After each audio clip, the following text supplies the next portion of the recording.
Going to be fun. Alrighty. Woohoo. Wonderful Friday. Fantastic times. Okay, good afternoon, folks, and welcome to Smudcast number 212. Back to the Future, Time Travel Philosophy by none other than Renegade Cut. We got to move him into the monthly slot just because there's too many of him. They blow the crap out of our brains every time we listen to them.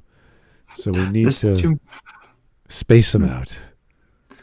There's too many of them, Master Smudboy. What are we going to do? The problem is there's other ones just as bad, if not sillier, than Renegade Cut. And we just had a whole bunch this week. So it's like, oh, Renegade Cut. Oh, dear. Here we go. At least Renegade Cut's a man. We think. You never know. He could change his identity next week. He could change everything. Patching it through. He'll move to Morocco or I don't know, wherever he wants to go this time and teach English to the natives. Wait, I've heard that story. Yeah. So anyway, I'm an anarchist now. Oh. I wish I should make like a t-shirt of all the crazy sentences that we've heard over the years. Just You need to keep track of them right away. You will never be able to make that list otherwise. I don't know if people would actually want that though. Like crazy people saying insane stuff and then put it on a t-shirt and it'd be like, what the hell is that? What are you wearing? Like, I don't know. Baller made an annual festival out of that, so it works in some way. I don't know. Well, we've been doing merch ideas, and we actually have a merch section on the Discord if you guys want to submit them. I am commissioning a few artists to get those things ready. I don't have a due date. They haven't given me back a timeline yet, but we have the selections. We've come up with ideas, and they're all from you guys, so hopefully instead of sending me super chats all the time, which I do appreciate, of course, I'm not saying no to that, but I'd like you to actually get something out of it tangibly. So a t-shirt, a mug, a sticker, you name it. We're gonna figure it out and put it on there for you to buy. Just because. So anyway, we've got Renegade Cut about time travel. 15 seconds. Yeah, okay. Renegade Cut. That might be doable. Yeah, it'd be great. Great times. Great time. Talk about philosophy of time travel through Back to the Future? I don't know. We're going to find out. We're in for a trip. Okay, so let's get going. Jake the Surgeon. Yeah, let's go. I don't know why you're so excited, Jake. This is Renegade Cut, dude. This is not a fun time. This is monotonous piano music. Message coming in. And references to books. Patching it through. That don't mean I read a book once. Yeah. Don't expect anything from me. I only slept 3 hours too. Oh, Jesus. Sleep is for the weak. Here's Jake again. I need this autism. Ooh, interesting play on words there. We're never too sure what Renegade's Cut is going to come up with, but we do know it will involve politics, left-leaning feminist ideology. Oh, no.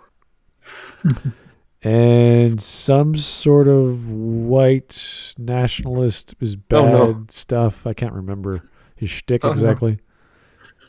Hard to follow. You made an argument how it's morally wrong to defend yourself. It's just, this is the type of man Renegade Cut is. He's that type of bully.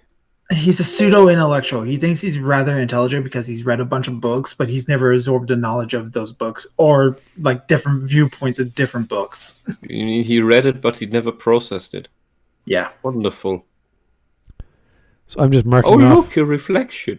Let's run away from it. I'm just marking off the everything is political part of my bingo card. Just start it off. Let's see what else. You mean he gets this for free? Yes, he does. Everything is political with Renegade Cut. Oh, God. Oh, the Sonic the Hedgehog video he did is about how it has no politics in it. What? He found a political way to make that. Just. All right. We could do this. It won't take too long. No, I I'm hope not it's only gonna get 11 into that. and minutes and 15 seconds, so we should be fine. Oh, let's go. Where are the others? They're scared. Why must we suffer alone? I can see what Glib is doing. It tells me. But Glib, save us! Glib! Dunn's got his writing showcase stream right now. oh yeah. Yeah. Okay. Well, he's fine then. Anyway, let's go. Oh, just to remind you people, this came out. Let me check. May 2018. It has 36,000 views. Very short video in comparison to his other videos. Maybe he's actually being cognizant and intelligent and rational. Sure. Because all his other I'm not videos. seeing anything from him, so I'm completely open to be positively surprised. Yeah, it's possible that he doesn't use crazy stuff and he's just being rational. It's like, oh my god, he's thinking things through and evidence and supportive argumentation. Like, wow. I mean, yesterday you told me that Curio was this horrible, weird person, and then it was just somewhat weird and somewhat horrible. And then it was just insane, but I don't want to see anything else from this. I got my crazy mixed up. I'm so sorry. The wrong flavor of nuts. Yeah. All right.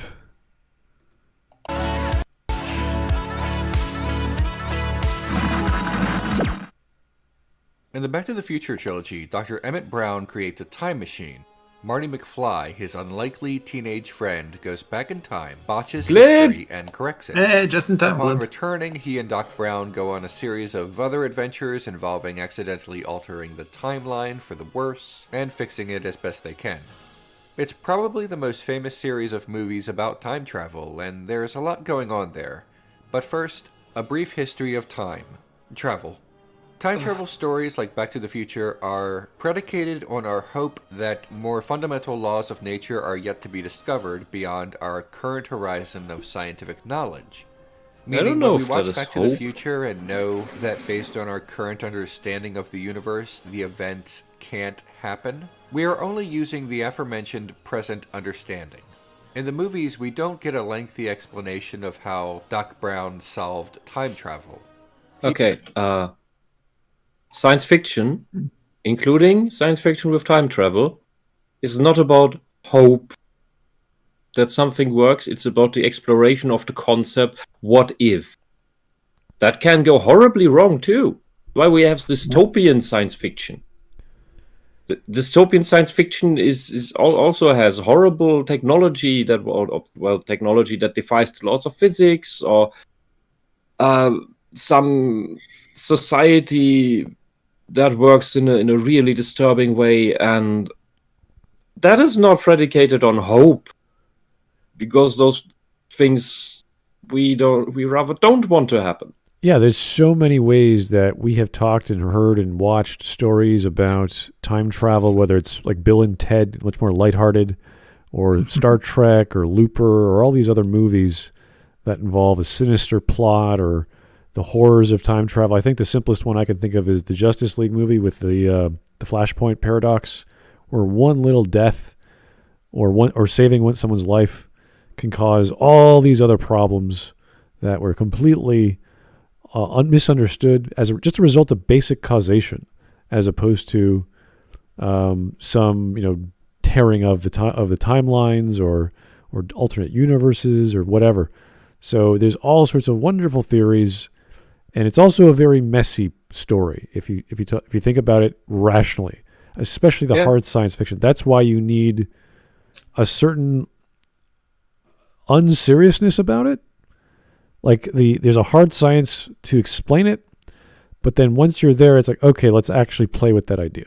What's interesting about that, as opposed to getting locked up in like grandfather paradoxes or what's the retroactive paradox, or some other like effect is a cause to a cause, some stuff like that. Butterfly effects and all that sort of stuff. Exactly, yeah. So you want to keep it simple, and there's lots of ways to do that. It's one of the more complicated, if not the worst science fiction trope or technique to use. Yeah, it's very hard to pull off in a digestible way. Message coming in. Babylon 5 did that Patching it through. because the points in time that were relevant to time travel were 1,000 years apart and being this giant loop. And when Stargate did time travel stuff, I thought that was done pretty well, especially since all the characters were just annoyed by it. Just don't do this stuff. It's horrible. It's annoying. It just gives us everyone headaches. Yeah. Back to the And in Future the end, pulled it off. And in the finale, it was a villain that built a controllable time travel machine, and that wasn't predicated on the hope of the good guys. It was built on the hope of the bad guy. I don't know if that's a good idea. Yeah, there's other stories I always bring up, the time traveler's wife, because it's not a science fiction story. It has a science fiction concept, like a guy can time travel, but it's a romance story. It's about a guy and a girl having a relationship and what have you. But the interesting thing about that story is the time travel element is all predetermined. There's no changing the past or changing the future. Everything that's going to happen has already happened. So it doesn't matter if the guy goes back in time or forward in time or whatever, he will always do the things he's supposed to do, which is fascinating. So why they did that and how they did that doesn't matter. It's the fact that this is a romance and everything else, which is secondary, is written well, which is impressive for time, because that's the only time I've ever seen a consistently solid type of story that involved that element, which was not the focus. So, interesting stuff. Jake the Surgeon, Power Rangers Time Force had time ripping itself apart. Yeah, there's all this, like, time is a physical thing, and you can see it connect and deconnect and whatever. Yeah, it's fun to illustrate and animate and put into film and play around with. I know Star Trek likes doing that a lot, even in its Enterprise show, and geez, all over. I think every type of Star Trek does that anyway. It's kind of fun. In the Star Trek universe, they had to explain time travel. They had invented chronotons, time particles. Yeah, and the current physics knowledge, as far as I'm aware, and that is very little right now, is that time and space are the same thing. That's why we call it space-time. And that don't think too hard about it. If you are interested, read into it yourself, because this is hard to untangle, and I'm not the person right now to do that.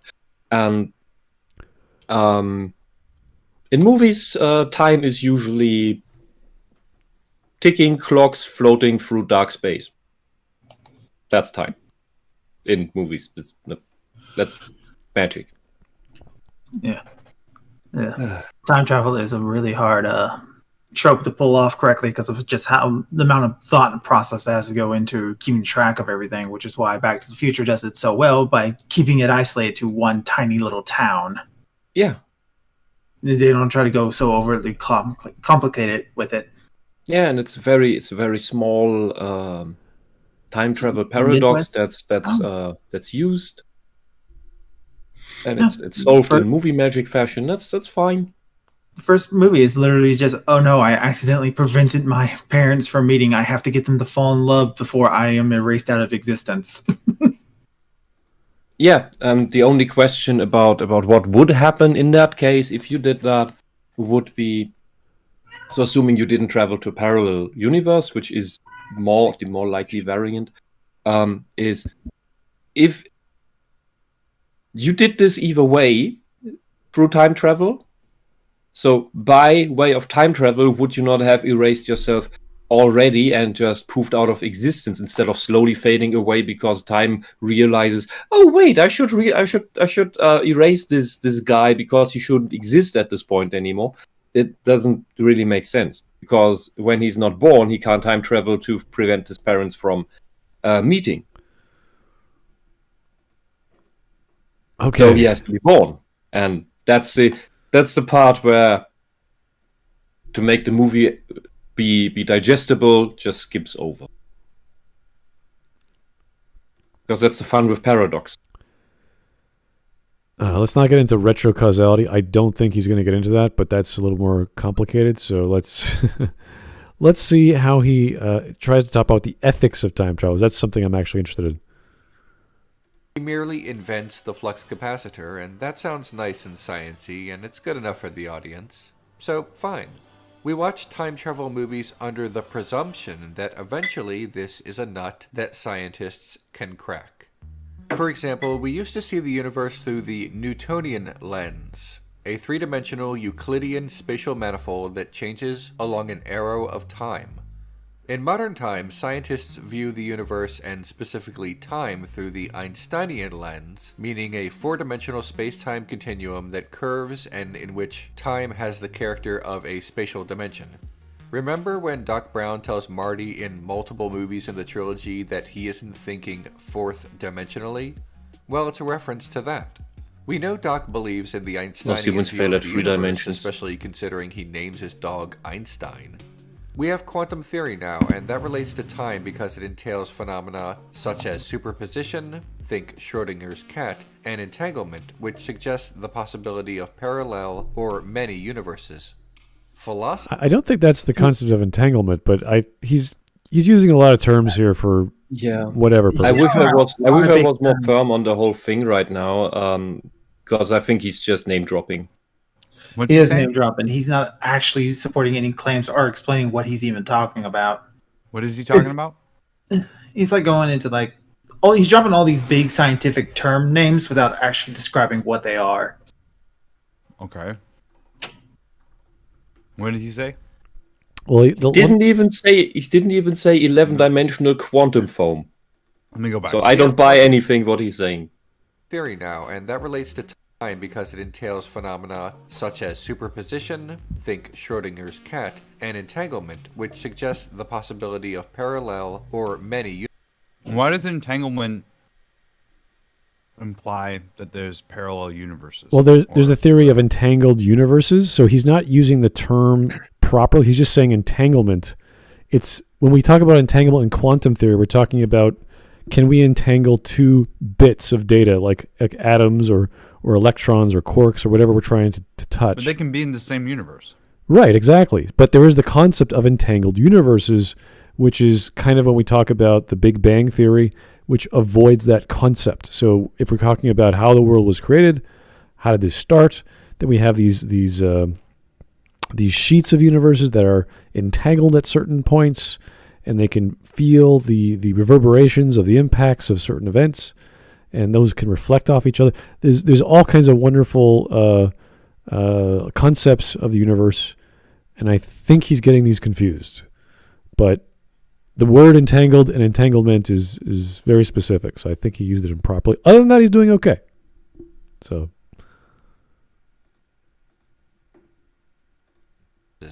Philosophy has 3 different models for what time is, and if you want to learn about all 3, I did a video on Southland Tales a while back, but today we will focus on eternalism because that is the philosophical theory of time that matches up nicely with how modern physicists like Doc Brown in the movies and real-life physicists conceive of time. An eternalist believes that time is a 4th dimension constitutive of reality together with space. All times, past, like Doc and Marty in the Old West, present, like Doc and Marty in 1985, and future, like Doc and Marty in 2015, are actual times just like actual places. One cannot designate any one moment in the dimension of time as more real than any other moment, just like one cannot designate any one space as more real than any other point. Meaning when Doc talks about the present in 1985, it is only the present to him. It is no more special than any other point in time. The universe is not existing in the present, it's existing in all time. The universe is thus a space-time block. Everything is one. The appearance of things coming to be and ceasing to be, of time passing in general, is phenomenal, not real. Objects and people from, say, the Old West Hill Valley have equal status with objects from the Hill Valley in the 1980s. A currently dead Mad Dog Tannen exists as equally as a currently alive Biff Tannen. The fact that we cannot interact with the dead Mad Dog Tannen is irrelevant. He simply is not in the space-time region of 1985 or 2015. He's in, the in same way another that when year. Marty is in Hill Valley, he is not currently in, say, No, duh, he's Back in. to the Future What plays what fast and is he loose even with the on concept about? of the connective continuity of events in the universe. In one scene, Marty basically invents rock and roll, suggesting a predestination paradox. Marty always created Johnny B. Good, the song Johnny B. Good that he knew and everyone else knew in 1985. Okay, so now he's talking about determinism, so that this was always going to happen. Marty was always going to go back in time and invent this song. That's a different idea. Yeah. He's They're claiming not that everything self-contained. he's claiming that everything exists at the same time, therefore everyone exists at the same time, just at different times. But That's what he's going on about. The idea of Back to the Future is you can go back in time, and then what you do affects the future. So like it deletes your past, basically. I mean, it deletes the future. There's all sorts of issues with it, but it's for the sake of the narrative. It's for the sake of like telling. It's just for the sake of telling a story. yeah, it's not a hard sci-fi movie. It's not at all. It's very soft. It's all about the theme. It's like it's about as hard as what is it? It's a Wonderful Life. It's basically what it is. Back to the Future is like It's a Wonderful Life. What would life be like if it went like this or that? It's a big Twilight Zone episode. It's not meant to be taken that seriously. That's why it's the flux capacitor. Because what is the capacitor of the flux? I don't know. Nothing. It's a coffee It's the gimmick machine. that makes the magic happen. The magic item. What matters is that it stays consistent to its own rules. If you believe, there was a revelation that I had. It was like, if you believe in the flux capacitor, if you believe in the time machine, then you believe in the movie. And believing in the movie is what you have to do for any movie to work. So the time machine thing is just a second layer of believability. After that, as long as you follow your rules, it's then just about hijinks. Then it's a comedy movie about wouldn't it be funny if you ran across your mom and then she accidentally fell in love with you instead of your dad, and then you worried about that, and then everybody's expression, and then the thing about how you could make your dad into a Chad, and then what happens in the future. And I think Back to the Future 2 had better hijinks, but all these different things that are basically just trying to hit comedy. It's just, how do you get a way to play Johnny B. Good and he invented it? Well, he goes back in time. Was it always like that? There's no way to know. Is this the first time that they go back in time? I don't know. You didn't see that before, did you? Was he in the background when the first time travel thing happened? No, not in the first movie. No, I don't think so. I think he starts the loop, right? It starts the loop with the first movie, yes, because Yeah. I remember I used to watch the director's commentaries a lot when I had time. They made comments about, like, if we knew that we were going to do this when we were writing the original, we may have made Marty be seeable climbing in the balconies above during this scene that's actually on screen right now. Yeah, no, they didn't think of everything. No, not at all. No, they And didn't it's think not- about it. There's no. They didn't know like, they were one- going to have 3 movies when they made the first one. What they do is they play with determinism and causality, and the idea that if you go back in the past, then it changes the future. And conveniently, the only person or persons that are available to see how anything changes in the past or the future are the people that the story is about. Otherwise, none of this would really make sense. I mean, there's potential that could be, like what Rick and Morty says, like just people showing up out of nowhere. And the idea that, Doc Brown can come up with a time travel device, why not anybody else? Or what's the whole thing of it exists on believability. You have to believe, all right, here's one time machine, Doc and Marty, here we go. And I think the second movie went a bit into detail of how the in-universe time travel rules work, and that looks much more like parallel universes, where Doc Brown explains the diverting timeline. Yeah, and so then that is the problem with these soft sci-fi movies. They don't need to make sense. It's about the story. No, I mean, like, you can have a movie not make sense by our own rules and logic, but it's got to make sense by its rules and its logic. It makes sense enough. Let's say it that way. It makes sense enough to not kill the immersion while you watch it. It's a movie about unlike certain other movies. It's a movie about time wizards intended for children. Well, it's Back to the Future just always works with one very simple gimmick, and that is, oh, I changed a thing in the past, and now the future is fucked. And now I need to repair it. So I need to go back to the past to fix the thing I messed up. And that's it. That's the story. That's the story, and that is one part of this giant concept that you can do around time travel. Time travel ideas. It does it very well because, like I said, it focuses on a tiny little Midwest town. It doesn't try to do anything big and crazy. The craziest thing is that the bully buys the town because he got a book of all these winning results of sports games and he bet on it. Because you can't do too much with this tool, with this device that is time travel. If you do that, the movie falls apart, and any story would fall apart because it's just too messed up. And we honestly don't know enough about how it would work if it would work. So it's just, here's a little magic. Here are some constraints. Here's a frame around it, so we don't wander too much into randomness, because that's what the movie tries to avoid. It tries to stay understandable and determinable.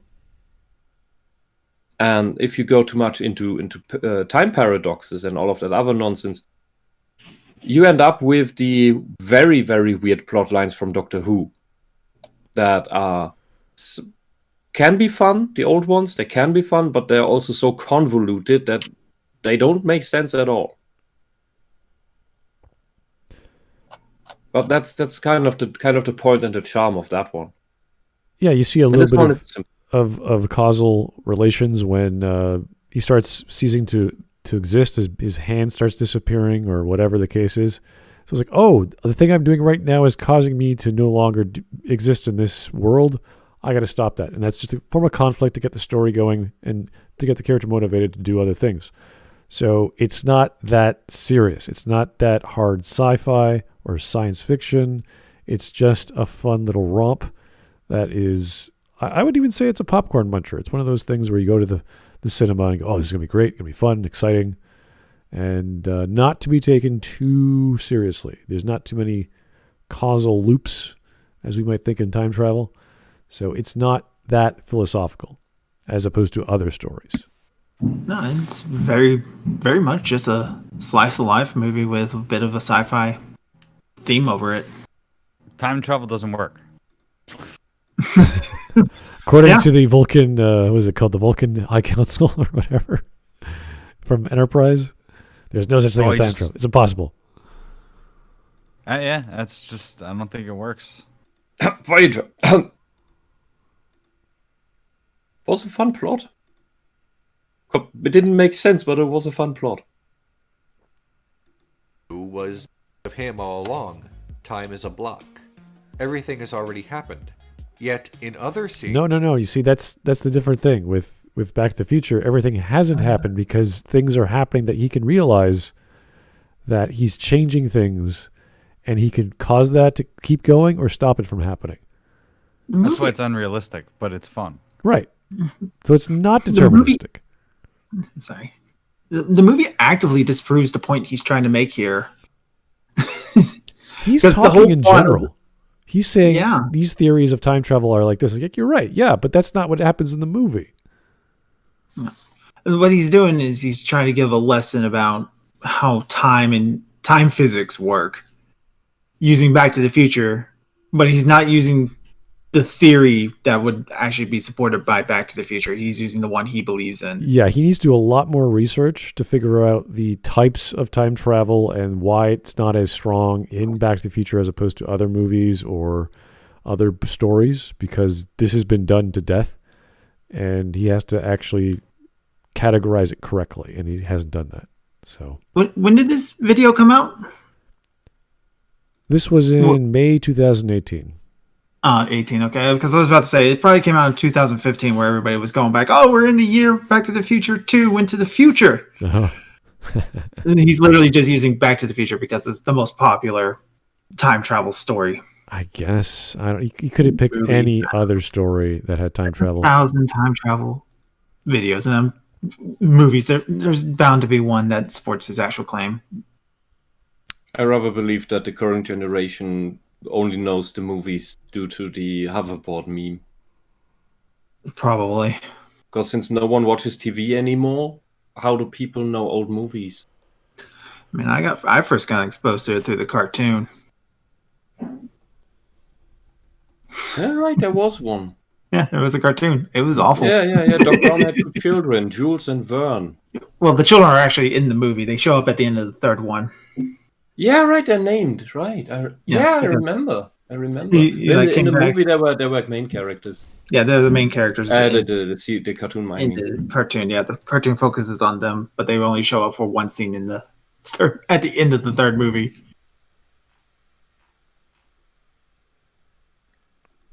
I do remember a TV movie called 1201 back in the 90s, which this guy was looping through one day over and over again, and he was trying to escape that, and he was trying to remember all the things that would happen so that when he gets to the next point, he doesn't waste time to do it.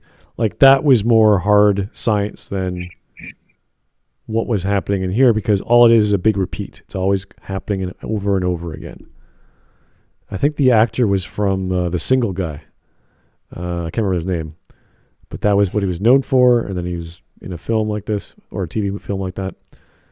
So, lots of other stories, simpler stories that use much more harder science to explain themselves. March the future, like when he pushes his father out of the way of the car that resulted in his parents meeting. Back to the Future is not hard sci-fi, though. Hey, he said if it. time can be altered, it would have immediately been altered after changing history. Time would not have given Marty a mulligan and allow him a few days to put right where once went wrong. But I'm not really interested in poking holes in Back to the Future, at least not from a plot hole standpoint. That's not interesting. Instead, the films present a good opportunity to discuss the potential philosophical concerns of time travel. By the third film, Doc Brown wishes he never invented the time machine because it is far too dangerous. In the end, it is destroyed just as Doc wanted, although he must have changed his mind at some point because he invents a time-traveling locomotive, but that's... whatever. The point is this: would time travel be dangerous? Perhaps, if we believe that time travel into the past is both possible and would have a causal effect on future events. Many scientists and philosophers believe it is not possible due to paradoxes, the most famous being the grandfather paradox. We see a variation of this in the first Back to the Future movie. Marty temporarily prevents his mother and father from getting together, which would eventually result in their marriage and the creation of Marty himself. In the movie, this is represented by Marty and his siblings slowly disappearing. But here's the paradox. If Marty prevents his father and mother from getting married and having children, then Marty would not exist, and Marty would not be able to go back in time to prevent his parents from meeting in the first place. There are solutions to this, though. Assuming... Yeah, Fry solved this much, much more simple. He just had intercourse with his grandma, I think, and became his own grandfather. No, that's like a meme version of it. But the thing is that it must have meant that in that moment, the way of interpreting it is that didn't end up being the thing that caused anything to change. You know what I mean? Yeah. It was always going to work out the way that it did. A movie, because it's not real, is inherently deterministic. The outcome was always going to be the outcome because it's a movie. So it gets a get out of jail free card. If reality worked that way, then time travel would work and there wouldn't be any problems with it because that's just the way of things, right? You just do whatever because it's a movie and things were always going to be that way.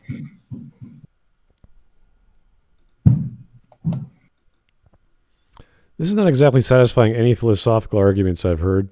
So I don't know what he's on about yet, but it's a very low level. This is not very... It's surprisingly boring. Yeah, no. Nice 10-minute video to get some ad revenue. I don't know. Pretty much. Like I said, he used Back to the Future because it's probably the most well-known time travel story right now. It's the time travel story. Deserves the praise to get. It's really good. I think Terminator is pretty famous. Oh yeah, well, actually, Terminator supports his claim a lot better because, well, at least the first one does because the Terminator goes back to time. John gets born because his best friend goes back to try to save him, and then he ends up sleeping with his mom, and that he has to go back in time. Yeah. Oh boy. That the many worlds hypothesis is correct, Marty can avoid the paradox. If he prevents his parents from meeting, the universe at that moment divides into one universe in which the parents meet and another in which they do not. If the many world hypothesis is not correct, then Marty cannot prevent his parents from meeting and having children. Not because he doesn't have the time machine or the opportunity, but because he then it doesn't matter. He wouldn't have existed in the first place if he did this. Wait. It depends on which universe you're going to and which one you're coming from to influence events that way. If many worlds is the answer, then it's irrelevant what you do. You just switch. All you do is switch universes. Yeah. Then you're not actually time traveling. Well, technically, you can see as a relative position from where one universe is because you're talking about space-time, but it's... Yeah, but you're never affecting your own universe. Yeah, you're just going to another one, yeah, so... From what is understandable, what's told in the second movie is that they can't go forward to stop themselves from going back in time because that universe, this timeline is no longer the one they're on. When they go back in time, they change something, they end up on a different timeline because things have changed. I think I might have just done a really bad job of explaining that. I think I know what you mean. The MCU time travel is supposed to work that similarly, although the MCU has parallel worlds. The way the Ancient One explained the timeline there is that the main timeline of this universe gets distorted if you don't have all the Infinity Stones around, and by that explanation, Back to the Future doesn't have many worlds either, because you can't go to the point where you did a thing that now doesn't exist anymore because something else changed. You have to change it in a different way. You have to change a previous point that led to the change in the future, which is what makes it also complicated. But And then there's also talking about on a world scale with the MCU, like I've said multiple times now, it's a small town. They did a really good job about just keeping it localized to this one small area. It literally affects almost nothing except for like this one family and like the immediate characters in that vicinity. Yeah, the rest is butterfly effect. The only time it affects anybody else. Those only manifest over generations. And the only one that affects like the whole town on a major scale is the bad ending where Biff gets the book. Message coming in. And he ends up becoming like a mobster and buying the whole town and everything in it. Here is EC Cons. MCU and Dragon Ball Z use time travel the same way? Really? Okay. That's the level of sophistication in the MCU? I'm not sure myself, because I don't recall. Wasn't Dragon Ball Z using some sort of multiverse thing? Yes, yeah. Because Trunks somehow did things that led to him that he shouldn't exist or something, or that he should that he did a. I don't remember. Back I in don't time thought to once stop the androids from destroying everything, but when he goes, Trunks goes back in time, stops the androids. But when he goes back, it goes back to where he came from. Doesn't go forward on the good timeline. Oh, or was it? So I don't remember, because the last time I watched Dragon Ball, it was on TV in the 90s. And at least that's what I think it had one of these weird rules where it was that you can only go backwards in time, something. No, because Trunks was able to return back to his something time. else. Okay. It's literally he can't go forward on the good timeline without actually being in that timeline. If he takes the machine to go forward again, it takes him back to his original time. All right. Let's keep going. That's more dimension hopping at that point. Time has already happened.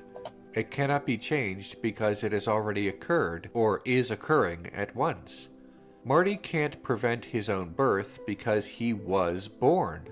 History is consistent because it could be no other way. Yeah, but the movie shows us that, as he was showing when he was waving to his younger dad, he was disappearing. So things could have been different, but that's, again, just the narrative telling us, oh, yeah, okay, you got to fix this, Marty, or else you're going to die, or cease to be, rather. So, which you could then interpret as the event that leads him to prevent his disappearance, which then means that he can't not do it. So he has to enforce that he is born. It's kind of like... Which raises the question, is there free will, or is the universe determining everything beforehand? The fact that there's some sort of... what's the intensity of a certain action that can cause you to cease to be. So it's like a seesaw or a lever. It's like you need more power to move the rock with your lever when you're pushing down on it. And all Marty had to do was just convince his dad to go flirt with his mom so that he would be born. So it's like it's telling you that there's a causal relationship right there. So it's not deterministic. If it was deterministic, you wouldn't see any causal relationships. It would just happen because that's what it was supposed to do. It would make sense to see these things. It would make sense to have these things. Everything would be the way it should be. Marty will always go back in time. Things should have always happened the way they did, but because there's some weird effect of him trying to change things, which causing him to cease to be, that there's this weird intensity or this weird disconnection from events, which doesn't sound like a very deterministic world. If things are bleeding into each other, or not completely there, or ceasing to be. This means that even if travel into what he perceives as the past is possible, he cannot actually alter it. Old Biff Tannen... But he was! Look at Biff here! Look at Biff in the future. They're different looking guys. What is he... Why is he arguing this when he knows what happens in the film? He's arguing against the film. Tannen from 2015 cannot tell teenage Biff Tannen from 1955 about the sports almanac because he didn't. It didn't happen. Otherwise, the life of old Biff Tannen, who still waxes cars, would not be so. But even if altering the future through time travel is impossible, that does not necessarily mean that time travel itself is impossible. If it is possible, it raises questions about personal identity, something discussed in previous episodes. In Back to the Future Part 2, Marty from 1985 exists in the same time as his older self from 2015. His girlfriend, Jennifer, even meets her future self.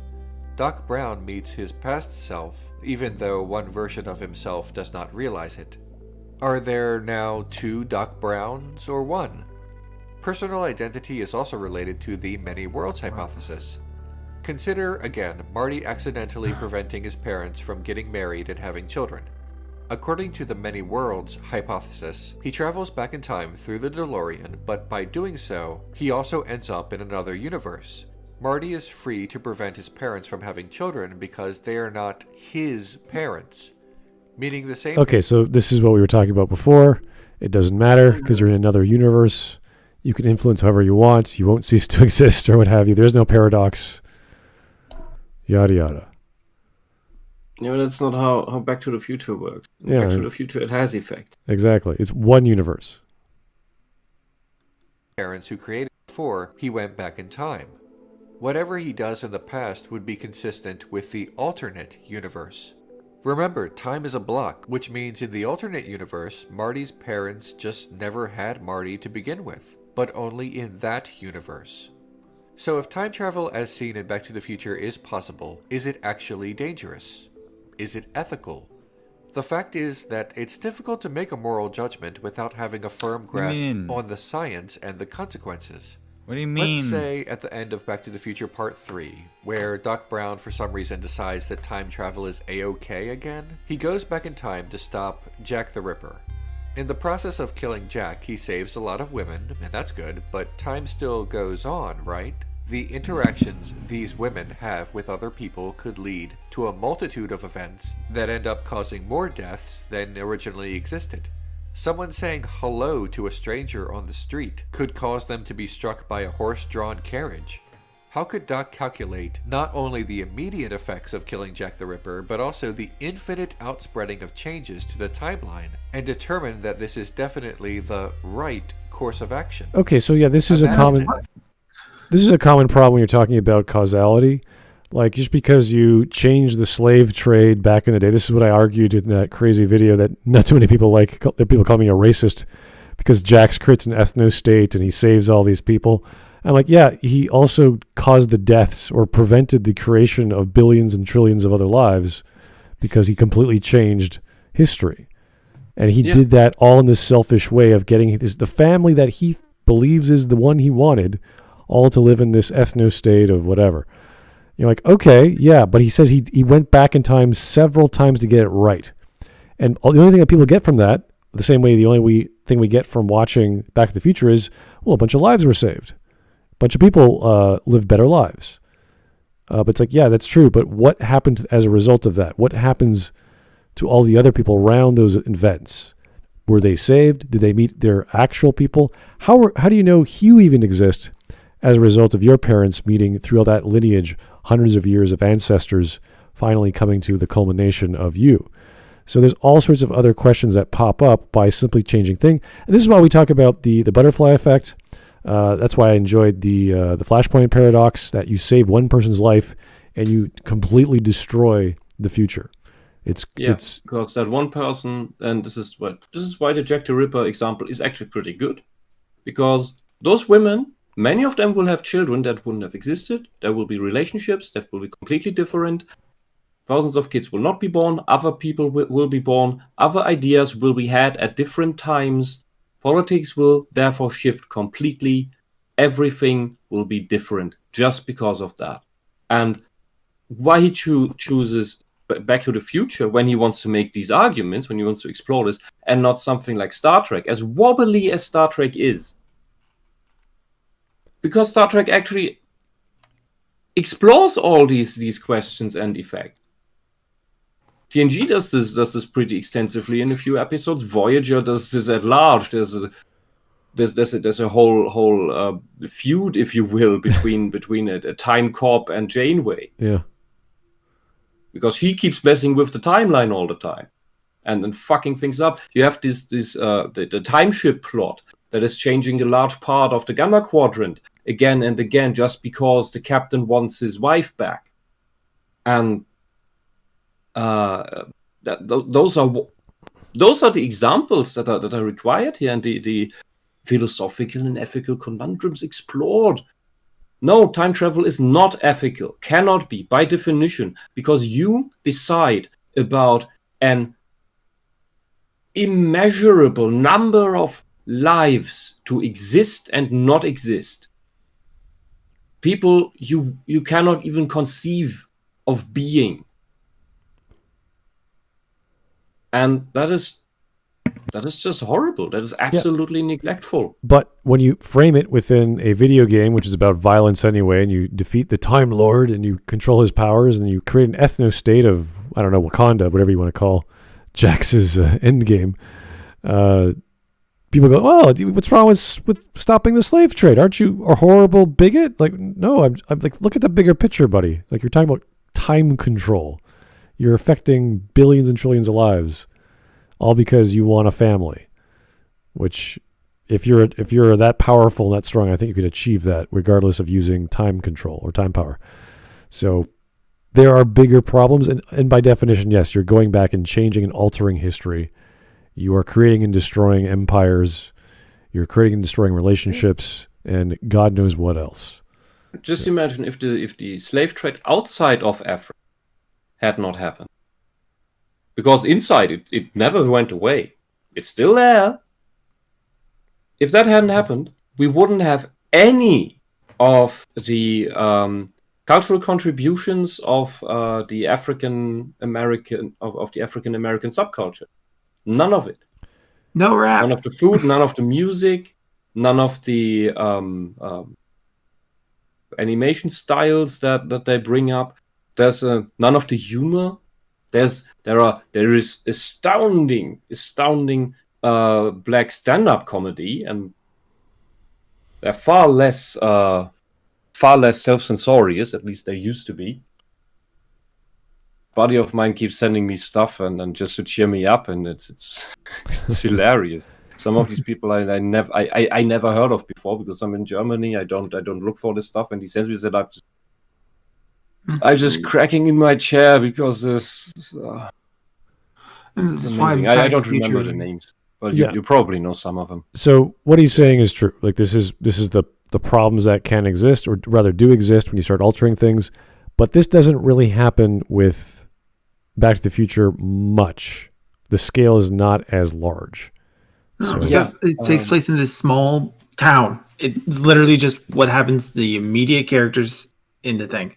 What they do here is probably not going to have a massive wide effect. Yeah, beyond Back to the Future 2, where they do go into the future, we do not see the wider effects of this changed timeline, of this changed history, and that's fine. So it would spill like that over time, over 1,000 years. It would spill horrendously. It would be a completely different world. But since the movie stays in the small space, in the small time frame, relatively small, focuses the story on that, we don't need to worry about that. We just worry about the immediate story and what is important to the main character. Because that's what the movie is about. Yep. The movie's not about changing the universe. This diagram, but going on forever. He couldn't plot that. Like I not missed even if he something. spent his whole lifetime traveling Missed most of the video. and watching everyone who ever interacts with the now saved former victims and everyone they interacted with and everyone the next people interacted with ad infinitum. If time is alterable as seen in the Back to the Future movies, everything they do contains a moral risk. This is confusing. You know, if time is a block, aren't all our actions changing the future as much as a time traveler would? As in, not at all or just as much as a time traveler? This is hard. Okay, so... You know what? Back to the Future Part 2 isn't as good as I remembered. Like, small tangent here, but... As soon as they leave the future with all the cool future stuff, it gets really tedious and convoluted. And Part 3 is actually better than I remembered, even though I don't like the setting or the love story. Weird, right? Okay, that's it. Yeah, against Cowboys, dude. That was pretty pointless. Everyone, if you like what I do... That was... Ugh. That was pointless, and you didn't explore ethics in any way, really, at all. I can just sort of Star Trek and learn way more and think more. I can watch the Orwell and learn more. No, I didn't think they had this time travel plot so far. He kind of just stopped. It's just it's like he gives up in the middle of trying to make his argument or his train of thought. Did he just was he just on some monthly time constraint to poop out a video? He literally went, "This is hard. I give up." All right, we still got... What he explained in the end is this question that he suddenly had, this beginning epiphany. Aren't we just all changing the future all the time? Oh my god, this is difficult. No, that's just you affecting the world around you in the present with every decision you make. And if everybody can time travel, then everything's pointless. Because then everything... That is where everything would fall apart. That is why a time travel machine would be a really bad idea, because people would come up with these things and fuck everything up, because it wouldn't just be one person having it and at some point. All right, let's go. You're an individual, you affect everything with your decisions. That's the agency you have. You have agency. Did you know that? All right, so we're going to do a shorts from the short voting, because we only went for an hour. This is a... What is this? Let me just find out. I hate sci-fi and Zelda. What? It's a 4.5-minute video. What's some... But what the Message fuck? coming in. I hate science fiction and Gotcha. Zelda. What? I know. What? It's kind of random. When you don't know what Zelda was about or is about. You probably don't even know Zelda's Go on. not This the will main- be fun. Zelda is a favorite topic of mine. Come, go on. All right. So 4.5 minutes. We should be rather quick with this. Interesting takes. Let's go. What's this? I'm your host, the Bread Pirate, and today I'd like to talk to you about Sci-Fi in the Legend of Zelda series, and why I don't like it. Okay, my word, this is a tricky topic. Let me start by saying you don't have we a are soul. all entitled to our own opinions. If I say that Oh, I don't like boy. rectangles, even though you think rectangles are really cool, then don't let me keep you from thinking rectangles are really cool. I'm just a don't random like broke college rectangles, student that's on this. YouTube. I'm not here to tell you how to think. Alright, so now that that's out of the way, let's begin. Okay. As I said earlier, I don't like sci-fi and Zelda games. Zelda games at their core have always been of the medieval fantasy genre. Yet, No, as the that's years just go what it by, looks like. hyper-futuristic technology has creeped into the series. really. I No, it was think always everyone there. understands what medieval No, it's fantasy not. is. It's a genre defined by the Middle Ages of Europe and Asia. And because not- it's fantasy, it includes Asia? magic, whether that be dragons, wizards, goblins, or fairies. The term sci-fi is a bit trickier to define though. Sci-fi, also known as science fiction, is a type of fiction based on imagined future scientific or technological advances. In other words, robots, aliens, spaceships, and lightsabers. The genre doesn't need to take place in the future, however. Star Wars starts with the line, a long time ago in a galaxy far, far away. But we still call it sci-fi. The Zelda series has also featured technomancy and steampunk, but oh my, that's confusing. If you want to discuss that, I'll be in Discord. Now that we understand what Well, that is technically technology. Whether it's powered by magic is a kind Yeah. of secondary issue, but it's still technology. Yeah, well, did he say medieval that the medieval part of Zelda was defined by Japan or Asia? Yes. That's nonsense. That's at best been a little bit in Breath of the Wild due to further exploration of the Sheikah. Before that, you had no elements of that in there. None. If it was medieval fantasy, it would take place in a medieval time period. Yeah, when we talk about medieval, we and don't put any attributes around it, we usually mean Europe. Yeah. Well, Zelda clearly does not take place in that sort of setting. They think just because it's swords and shields, it's medieval fantasy. Yeah, and maybe he goes into that at some point, how many, which Zelda games he has played. But I think he's just been misled by the superficial skin of Zelda, of the Zelda games. Because, and this is maybe a spoiler for some, they have always been the played with the sci-fi idea that all magic is just so advanced technology that you can't distinguish it from magic. Some games have played with that more, some less. But in the end, that is what Zelda is. And that is what the plan for the first game on the NES was supposed to be. It was supposed to be like all the other Zelda games, with the exception of Zelda 2, was supposed to be a world switcher, that you go through parallel from one world to another, that are parallel to another, they're connected. That's why Link's name is Link, because he's the link between the worlds, which they used as a very direct title for a sort of remake of A Link to the Past, which again is another hint at the whole idea. In the NES game, the first one, they wanted to have the medieval world and a futuristic or more modern world that Link is going back and forth between. But they had to scrap the idea because the NES cartridge did not have enough memory. So they just stuck with the medieval part of the whole thing. In the magic items in many of the other games, it is You can see hints that there is more to it than just magic. Sometimes more, sometimes less. In Skyward Sword, it became very obvious. In Ocarina of Time is already one where you have all these mechanisms that are slowly more and more explained. But Skyward Sword was really obvious in that you had glimpses of the past of Hyrule, of this world, this planet, where when the Hylians came to this world, apparently they are not of Hyrule.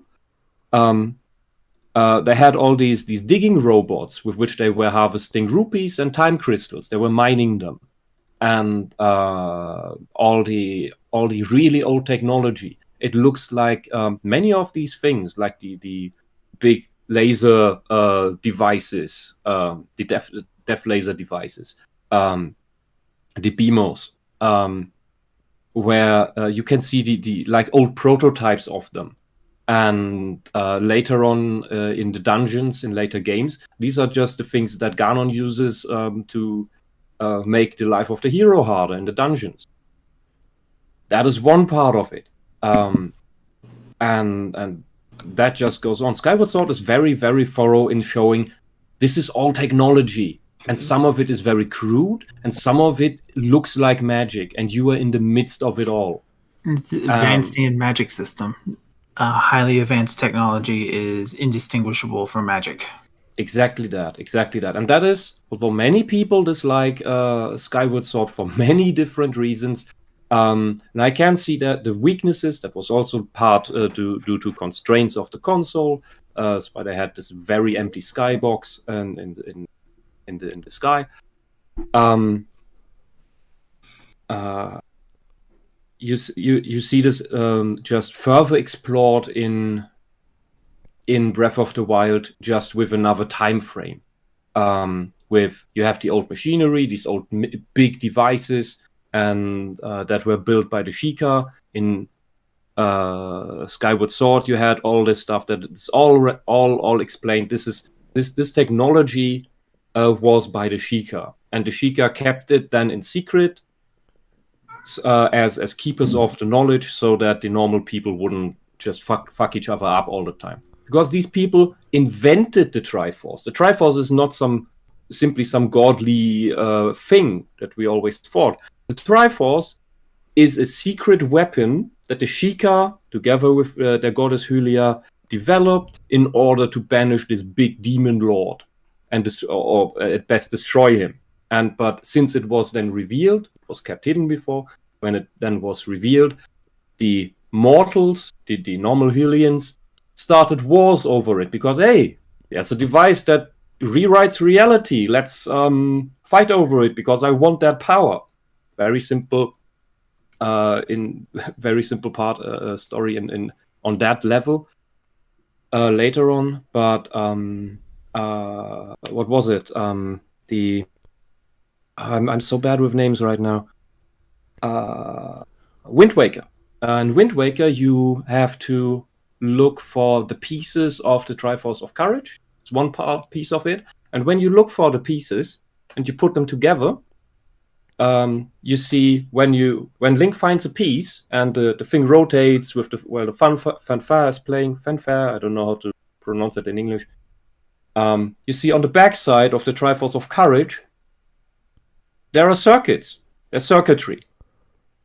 This is a technological device, and you get into the Tower of the Ancients. There are these robot things, and that's all technology.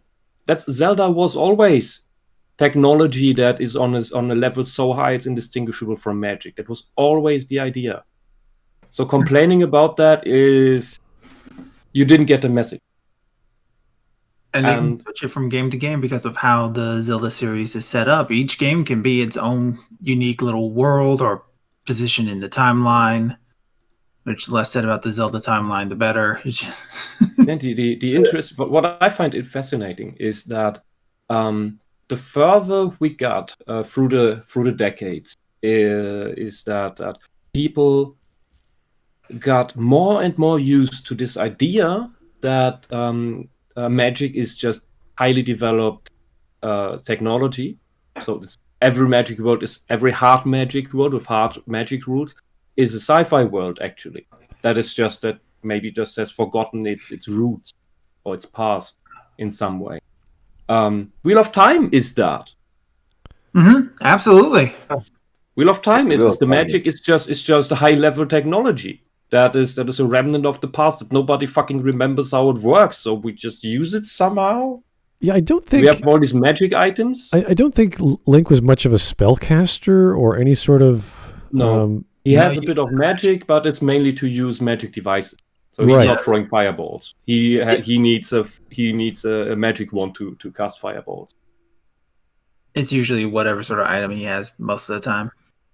I think the other elements are the other worlds. There's always the shadow world or some other element of another world where he goes to, where he gets transformed into a wolf, or that world has shadow elements which are more magical than technological. They're not really explained as to what they are.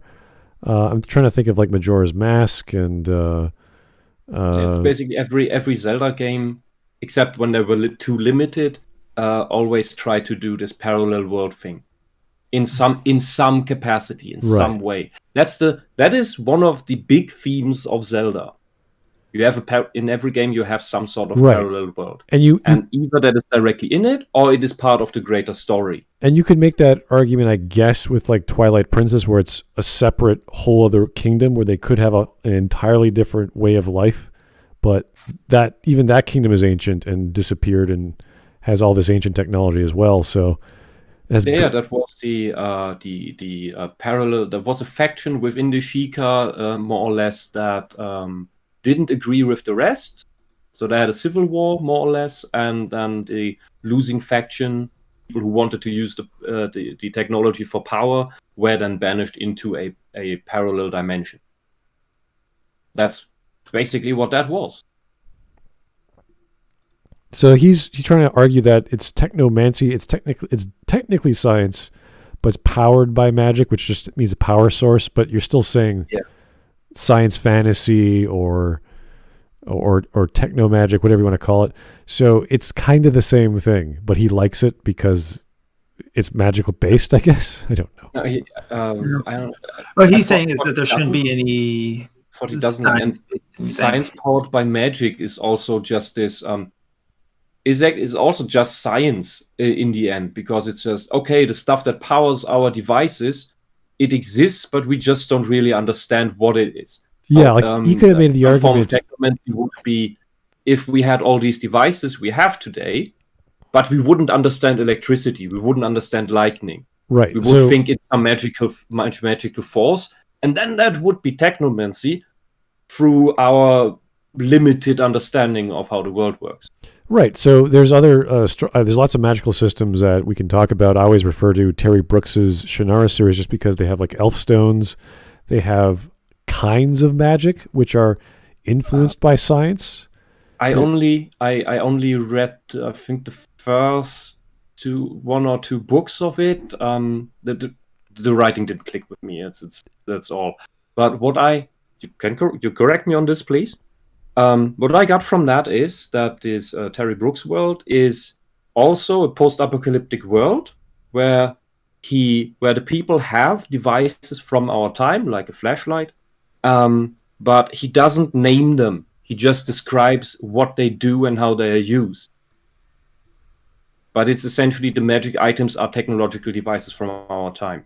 That's what it seemed to me in those first books. The one that I liked, there was a wizard called Coglin who he was interested in the science of, I guess, old magics or the old world, but he applied that to current magic. So he had like these pouches of stuff, which were basically bombs. So he would amplify what the magic spell would do with science. So in that sense, it would be magic with a science background, but that would be anything. Even magic would have a scientific explanation when you're talking about a school of magicians. Like there would be rules to follow, there would be books to read, there would be all these science elements about the magic. So you're still talking about technology and study of how to control the forces of nature, whether they're magical or not. So, and it's interestingly enough that is it always every fantasy that somehow ends in that has magic in it, at the very least hints that there is a science behind it, because otherwise you couldn't cast spells, because you have to do different things to have different effects. It's not just power of will, psychic stuff. That can also happen. It's a different beast. But in general, if we just look at Dungeons and Dragons, fantasy world, has some technology here and there because you have tinkering gnomes. But in general, when you talk to a sorcerer, rather a wizard, sorcerer is an intuitive caster. A wizard needs to ready his spells. He needs to sit down. He needs to study his spells so that he can just then invoke them in the moment so that he just finishes the spell in the end. So he needs to keep it in his memory all the time. And in order to learn a spell, you have to understand the magical pattern, how all these geometrical things work together. It's basically magic in a way. It's geometry and math. It's geometry, chemistry, all sorts of different stuff. It's literally considered the study of the arcane forces. How does this energy work? What does it do? Why does it do the things it does? Why do these insignificant components like bat guano make fireballs? When they are thrown in these specific patterns. Yeah, it is essentially an additional science to the natural sciences you already have. Magic in a world like Dungeons and Dragons, in the Forgotten Realms, just another natural science, because you have the arcane everywhere, and you can manipulate it, you can use it, invoke it, have determinable effects with it. That's in technology, science. In that sense, it's a technology even. But but what he means with magic is more the way it looks. I wave my arm and I get a fireball, and I think he's referring more to an aesthetic without being aware of it. But what I said in the beginning is I noticed this trend over the past decades that everywhere people are, when they talk about when they build their magic worlds, their own magic worlds, their own franchises or something, there always seems to be this underlying theme that it's all technology. It all comes down to that you can trace that somehow back somewhere somehow, because people seem to really like this fallen ancient civilization thing. That's where it comes. That's where it always comes from. Yeah. I've noticed that Wheel of Time is definitely that. The Way of Kings kind of does something different where it says, no, they think the ancients were advanced, but really, no, we're technologically more advanced than the ancients ever were. In our world, for sure. We don't have fireballs to throw around. I even want to point out that when it comes to performing magic here in the real world, there's even a science to that. Not just like all the gadgets and gizmos and props that allow me to do what I do best. It's the psychology and the study and how people react to the bizarreness of a man coming up on stage and making silks and streamers and flowers and fire, things float, disappear, go from one place to another. And how to make look people in that direction while you do something in the other place. Misdirection, slights, even just like the attention span and focus of how a person looks at something. Angles and all these different mathematical formulas. There's always a science in magic, unless we're going to way bizarre witchcraft and stuff, where it's like dealing with fairies and stuff. And even then, they have even rules, then, if you theory, how their emotions affect on what they do. Orange blue moralities as compared to a black and white morality. It's never eat anything a fairy gives you. Okay, so I think you can make the argument, as long as we have rules that we can map out. Oh yeah, we are dealing just with another form of science. I think what he's getting at is the physical technology as opposed to the science. Like he meant to say robots and other things like that, machines, flying machine, like whatever you want to call high fantasy that has these technological components. And those are the things I think he doesn't like, not the magic itself. Like not the but then he has the problem that Zelda was always high fantasy. Yeah, it depends because with Link, he's always a gadget-based guy. Yeah. He does have magical things here and there, but he mostly has gadgets like bombs and hook shots and boomerangs and other things. So they could be powered by magic. There's definitely magical weapons, but it's a lot of technical things he's using to get past problems. So yeah, but many of the other things are like depending on the game, of course, but they are magic powered. He does have a capacity for magic that he uses up. Right. That exists in most games. It didn't in Breath of the Wild because that wasn't necessary because he had a smartphone. But his argument is more the aesthetic of what they look like. I mean, like if they looked more like stonework than robots, he probably wouldn't have had as much of a problem with it. Oh yeah, but that's the aesthetic the Sheikah go for. Right. So golems or whatever is powered by magic, but a lot of those machines are physical giant pieces of metal. Yeah, but it's just what they look like on the outside. If you look at let's say you design a robot. What are you doing? You're putting up a skeleton that is able to move. You have a control unit. There's some CPU or something. You have a power source. The power sources are in most other games very obviously the rupees. You hit them, you destroy the robot type thing. But the relevant part is you have the skeleton. The question is, what are you draping around it? That's just the case of it, and you can put any case around it. It can look any way you want. That's just a question of what do you aesthetically prefer, what is part of your culture, and that's how it then ends up looking. And in the case of the things you find in the Zelda games, these things blend into the dungeons they are found in. Just your device can look any way it wants. If I have a PCB for a laptop or whatever is in my desktop PC, it doesn't matter what the case looks like. I can make one out of wood or out of Lego and make it into weird shapes. It doesn't change what's inside. What's inside is the same technology. The rest is just looks. All right. Let's see what he actually has to say about why he doesn't like sci-fi or science fiction rather. Now that we understand what these genres are, the question is, why would someone not want sci-fi in a Zelda game? Speaking for myself, I became invested in Zelda because it was medieval. It's a genre I love playing in. Furthermore, I felt ripped off by the sci-fi I experienced in my first Zelda game, Twilight Princess. When you look at the box art for Twilight Princess, it doesn't show anything sci-fi about the game, aside from Midna, if you considered her to be an alien.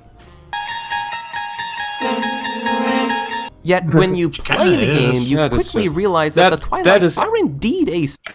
That is anti-impish racism. And also, if you're pissed off by sci-fi in Zelda games, I hope you never played Skyward Sword, because your companion fairy is an AI that many people hate, some even more than Navi. And I don't as much. I just found she's weird, but the sword spirit of the Master Sword is an AI. She deliberately talks like an AI. She was conceived that way by the developers. To hit this is all technology thing home even more. Because she gives you the analysis, you get into a new area, and she gives you this analysis of, with your current equipment, you have a survivability chance of 86%. That's not how a spirit talks. That's how a computer talks. Yeah, it's just... Sci people. Let's walk through this together. Do they have tentacles? Do they teleport? Do they abduct children? Then they're probably aliens. The Palace of Twilight in particular throws me off because there are holograms, glowing walls, and metallic surfaces everywhere. Have you ever heard of demons? Twilight Princess is still my favorite game, but I hate the sci-fi parts. I don't know what else to tell you. It breaks my immersion into the otherwise fantasy medieval world that I love. Eventually, Spirit Tracks added trains. Skyward Sword added in ancient robots, and Breath of the Wild jumped headfirst into the sci-fi genre by centering its entire game on robots and ancient futuristic technology taking over the kingdom. I ran into plenty of people who like... wait, I just missed one. Did he... What other game did he mention? Spirit Tracks, which had trains. Yeah, but besides Spirit Tracks. Skyward Sword, he did mention that one. Let's rewind. On robots and ancient futuristic technology taking over the kingdom. I've ran into plenty of people who liked Sheik Attack in Breath of the Wild, and I don't expect for them to change their minds because I disagree with them. But there are two arguments I can't live with. Two arguments which constantly come up and that I want to dispel right now. Number one, the Zelda series needs to keep changing in order to stay relevant. We don't want to play the same genre every game. It didn't. There are two reasons why this argument It's always been Zelda. Yeah, you just never saw this. If you had played Wind Waker, you would have noticed that. If you would have played Ocarina of Time, you would have noticed that. There, a lot of the Gerudo were back then kind of implied that they were the ones who built all who built all the dungeon devices, the switches, because the Gerudo symbol was on all the switches.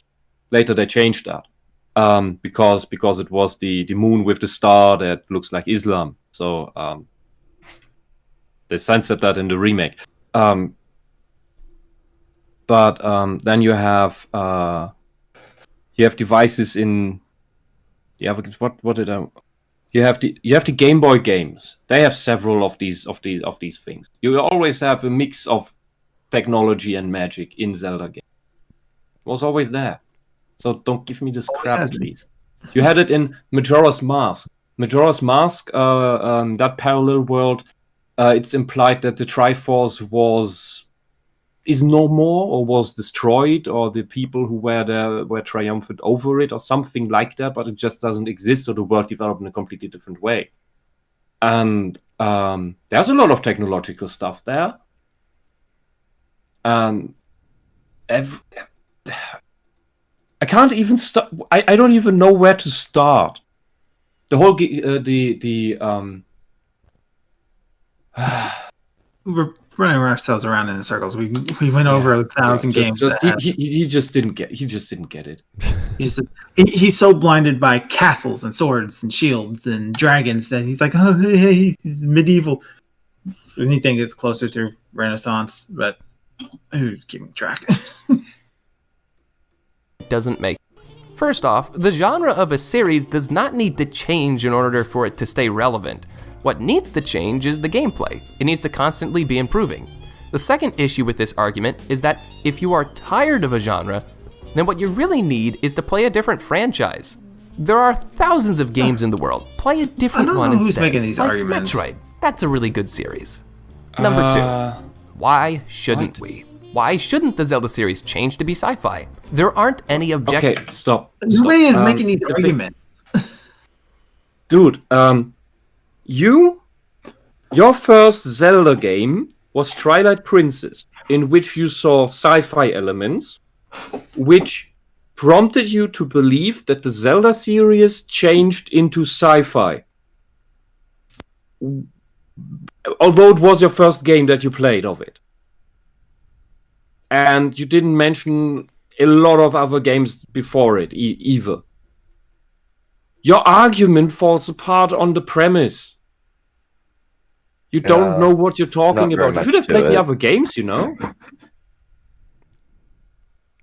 You should have played the other games and you would have noticed that there is this element in these games. My fucking god. There are no objective reasons. Adding sci-fi elements into the Zelda series. That is true. But the real question is, why should we add sci-fi? I'll leave it at that. What? I have faith What? that the Zelda series will always, at its core, be a medieval fantasy series, even if 1 or 2 games have robots and trains. And even though I'm passionate about keeping the medieval elements in the series, I'm aware that it all comes down to what Nintendo says. Remember, I respond to every single comment. Wait. So he doesn't like it because it's a Reason. medieval fantasy story? But it's not. He likes it because it's a medieval fantasy story, but he doesn't want technology in it. He wants the medieval era to be devoid of technology, which, by the way, doesn't work because we had technology in that time. Yeah, whenever you talk about high fantasy, it's kind of a big mess of whatever the artist or designer wants to put in there. So whether you have any idea? Platforms that are flying as a result of technology or magic, it's still a flying platform. It's not necessarily explained as much, but you get enough understanding. Oh, okay, this is powered by the wind spirits, or this is powered by whatever ancient mechanism that created the castle to begin with. So there's all kinds of mystery and adventure in the Zelda games, like this dungeon that has been sitting around for antiquity, and it comes to Who life. built that thing? Yeah, how was that made? Technology. What fueled it? Magic power. Fine, great. Let's go with that. It's Why not. is the dungeon? Because it has to be in order to be explored by the adventurer. Yeah. Which, by the way, is kind of a joke in Zelda that is actually the case in some instances. Because the goddess set up trials in order to shape the hero so that he is experienced enough and ready to fight the demon lord. This is.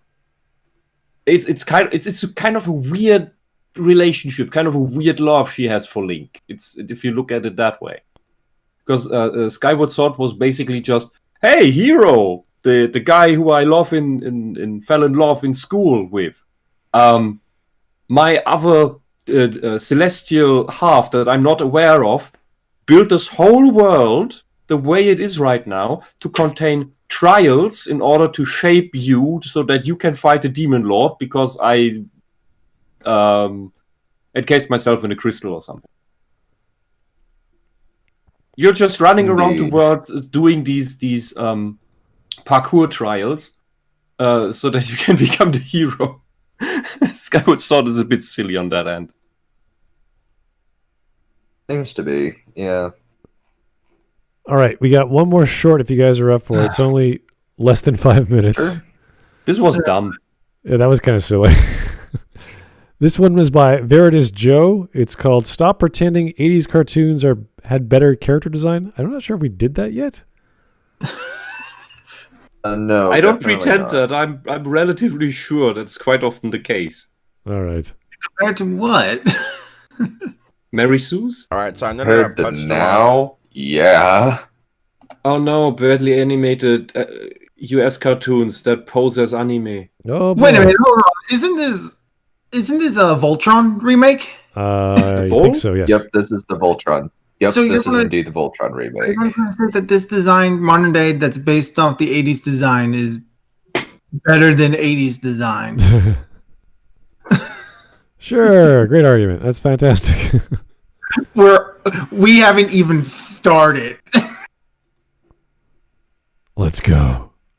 All right, so I know that I've touched around this topic pretty generally twice already, but this video is going to be specifically different because, quite frankly, I'm really tired of people pretending that every 80s cartoon looked fucking great. I can at least see the argument for early 2000s nostalgia and the quality. And I do understand that people are nostalgic for things that people grew up with. But if you really look at this shit, if you really look at it, there is no way that you can say that this is a downgrade from this, like design-wise. It is. That I is. would say that it is, actually. You really had to cherry pick the characters here, didn't you? Are they the same Because character? if we look at the other characters, and what is this, She-Ra? Yeah. Yes, She-Ra. If you look at the other characters, those are downgrades. That is a massive downgrade. The only improvement is resolution of the picture. It's not a fault of the 80s cartoon. Then it's another drawing style and everything, and animation style. the 80s cartoons, they had relatively cheap animation styles where they always used the same frames to stay cheap. I think that was mainly developed by Hanna-Barbera to save money, and they were churning out all these identical cartoons at the time. Like everything was a ripoff of Scooby-Doo, and Scooby-Doo was the one that kept running for some inexplicable reason to me. Scooby-Doo's great. I don't know. I like the Flintstones. Flintstones were great. The German dub of the Flintstones is actually quite awesome. So But Scooby-Doo, I always thought, this is weird. this character is called Casta Spella? What? He-Man character names were always stupid. Do you know Bible Man? Bible Man is not a human character. I thought it was a He-Man character. No, he's his own thing. And we're going to leave that there. Okay, then I'm misinformed. But yeah. All right. So Casta Spella. Okay, fantastic. Fantastic name. I'm stealing that for something. You gotta be smoking pack. Of course, this started off on my Twitter feed as it usually does, but more importantly, this person tweeted out a thread of She-Ra characters, and each of them having the old and You new want to tell me designs, those are and not they posted it with the downgrades? caption of "This is infuriating." Now, I'm pretty sure they were trying to prove a point, but if you look at all these designs, all of the old She-Ra designs, No. Where is it? Here. and they posted it with the caption of "This isn't." Look. The She-Ra is a downgrade. The cat thing, you could pass off as a tomboy. I don't know. The purple thing? What the fuck is the purple thing? And then you have the So I'm not familiar with these things. I saw as a kid. I saw 2 He-Man episodes maybe. They ran at weird. And the blue things gives me the impression of that's some sea creature person thing. And the other thing is just an androgynous girl person, maybe, because these people don't have defined bodies. These characters, they just have sharp lines with rounded edges. They don't have female bodies. Like these people, they don't have breasts. These girls, they don't have. They just have. They have chests. They have torsos. Yeah. But there are no female features on them. I'm just supposed to somehow infer that they are maybe girls, but then I'm supposed to not to, because there's this nonsensical, non-binary nonsense going on, and it's just, oh god. I can't even tell if that bottom left is a boy or a girl. Yeah, I think that's supposed to be the non-binary nonsense. What? I think they actually did that to that character, yes. So I think it's a girl thing. I don't know, but she's also. Are they all prepubescent? Yeah, nowadays they also have the token obese character. Oh yeah. Oh, that's funny. Is they made an Inuit person have ice powers, and then they'll call us the racist. So. Yeah. We keep going with this to see what more he comes up with.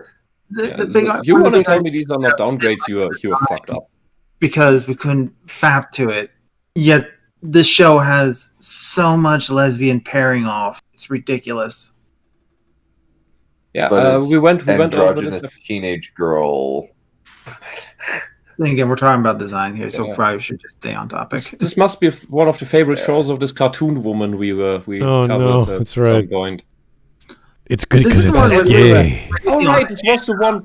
This is the cartoon where she sees homosexual relationships everywhere and dismisses the potential for heterosexual relationships. Patching it through. Because it might not be, so it could be gay, and that is better.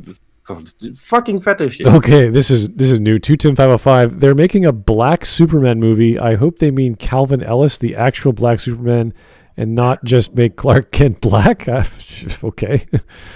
Well, my first guess would be that Steel. No. My first guess would be that they make Clark Kent black instead of doing something that's somewhere in the actual comics. Because the Well, agenda is honestly, not like- about the actual characters that exist. The agenda is about making the existing characters Message coming in. into their Action fetish order. races. Here is Well, Tyler I guess Preston. Warner Brothers is about to jump on the woke train. It's been kind of avoiding it for the past few years and just doing bad movies without wokeness, but now we're going to do bad movies It's with been seeping wokeness, in. I guess. It's been It's tipping. been seeping into the comics. Is it? It's getting there. Isn't Zack Snyder coming out with 2 movies this year? It's like some sort of casino heist in like zombie land or something, and then another. All right. Tyler Preston, thank you. These tweets are from Anna, that Star Wars girl. SJWs lost their minds over it a couple of months ago, and they're still bitching about it. This is the series that they keep going at Geeky Sparkles and Anna about because they don't like the designs and prefer the old ones. Anna did the fix up of the new designs, and they lost their minds. Was that the same with the Star Wars High Republic designs as well? Yes, and then she also did God, what were they called? The Snowflake safe space. Oh thing. my god. The New Warriors? Yeah, in a way, it's so Yeah, funny that these that are the thing was people who so complain about ratio. gatekeeping. Sorry, I spoke over you. Message Ratio coming to in. hell. I think it's Action what, through. like 2.5 million dislikes to like what 200 likes or something. It was ridiculous. Oh man. Absolutely insane. It's basically just like, oh, Gotham High 1.0. We just need to keep trying God. more, and then people will like it. We just need to make so much that only this shit exists, and people have to watch it. It's a villain plot. It's a Saturday morning villain plot. Oh god, Joe Crazy. I think JJ is directing it. He's directing the new Superman? Oh, that's weird because like a lot of people on the left have been saying we want JJ to do a Superman movie. He'll be perfect for it. Right. Failed to JJ realize doesn't that understand JJ characters. J.J. Abrams doesn't understand anything other than lens flares. I can't wait to have another Superman movie that I can't see because of lens flares and how dark it is. And strobe lights. Oh yeah. All right, Be epileptic. let's get back on topic here about how the new She-Ra is better. I mean, he's just talking about She-Ra. Maybe there's other examples of 80s cartoons. There's lots of 80s cartoons. If you think these characters are not are not downgrades, why do you like them? I mean, the original purple character, that's at least pretty. Let's continue on with the video. Yeah. Infuriating. Now, I'm pretty sure they were trying to prove a point, but if you look at all these designs, all of the old She-Ra designs are from the same mold. And you might ask, what do I mean from the same mold? Sure. Well, you see, in the 80s, toys were made, and then the you mean like toys Sailor were the Moon? designs for the cartoon. So that is why all of the protagonists and characters pretty much look the same, because they quite literally have the same mold in real life. The literal only thing that is separating these characters from looking the exact same is toys the don't look clothes, like the characters at accessories, all. and hair color. But besides that, Well, first they all off, two look of those fucking characters same. are the Now I same can person. see why an old-time She-Ra fan wouldn't like the Yeah. new She-Ra if that's what they're used to. But to then say Oh that my God, they it's have a Dungeons and infuriating to Dragons look at episode. those designs, Of course they do. thus trying to dunk on them, you kind of set yourself up for failure because those are objectively more imaginative designs. They weren't made with the intent to No. sell toys. They were made with the intent Yeah, to they be were. appealing on the TV screen and not to use for your parents' wallets. They also now were But made then to be why do more we don't inclusive find and them diverse. appealing? And I noticed that some people have a problem with that when they shouldn't. Tell us, okay, you know what he has to do? He has to tell us why they're good and why the others are bad. That's all he has to They do. said, like women to boys. So he finds There's them a thing- appealing, but why? Oh my God. That's all you got to do. Dude, just tell, why is this one better than the other one? Why is this one better than the other one? Keep doing that. That's all you got to do. Who cares if they're there to sell toys, if that's what your premise is? So what? Kids aren't going to buy the toys if they're not interested in the show in the first place. Doesn't matter To how me, different they. that would mean they're more popular if there's toys to be Really? made. And with these things, we know, because the creators admitted to that, these shows are not made to sell toys. These shows are made to sell ideology. That's the toy of the time that they want to sell. And yeah, that is reflected in the designs, yeah. But most people, and some kids too, find it repulsive and not interesting and weird. When I was at the age that this is aimed at, when I was at that age, I found all these relationship stories utterly boring and annoying and repulsive and a waste of time. I want to see the adventure stuff. And tension and character growth. I wasn't aware I wanted to see character growth, but I wanted to see character growth. Because that's the amazing stuff. That is where the story happens. Where the story evolves. Because then the character is not the same, and the story becomes a bit different. I know that happens more rarely in Saturday morning cartoons, but part of it, overcome adversity, and then you grow and you're a slightly different person. It's interesting. Seeing people having gay relationships is not interesting unless you have a fetish for gay relationships. And it's the problem that they just like write gay characters, but they just really with them. They just kind of exist. Hello, who are you? I am gay. Pretty much. Okay. Let's save the world. What is your superpower? I'm gay. Okay. How do we beat the super evil overlord of the... I'm gay. Okay, who else do we have in the party? I'm trans. What? Okay. What does that have? I'm non-binary. What even is that? How does that help fight the evil overlord? Are we friends? Is it the power of friendship? Oh no, you don't understand friendship. You only understand fucking. You don't even understand friendship. We go out and fight supervillains and venture all day. Let's play D&D. You know what the really creepy stuff is? My Little Pony, the last iteration of that, got friendship right. Yeah, they did. If SJWs had written My Little Pony, the main six characters, these main characters, the six main ponies, they would all be in lesbian relationships. Don't speak too soon. Be front and center. And what was her name? The Pegasus. My God, I'm and She-Ra? I've lost all names. No, not She-Ra. This was on about My Little Pony now. Dash thingy stuff, the Sky Pony, with the Dash Rainbow. Yeah, Rainbow Dash, right? This is a tomboy. Sorry. Rainbow Dash is a well-depicted tomboy.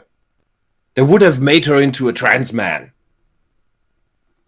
I thought the Rainbow Dash was a guy. Oh, he's a tomboy. The main characters are all girls. Oh, I'm a terrible person. I'm terrible. Anyway, Applejack, the farm pony, it's another version of tomboy, if you will. Because she's the tough cowboy. We're getting. But yeah, these people would have messed even that up. Dang. And that's why they can't write this shit. All right, I still want to hear why these character designs are good. He's pretty much just saying they are.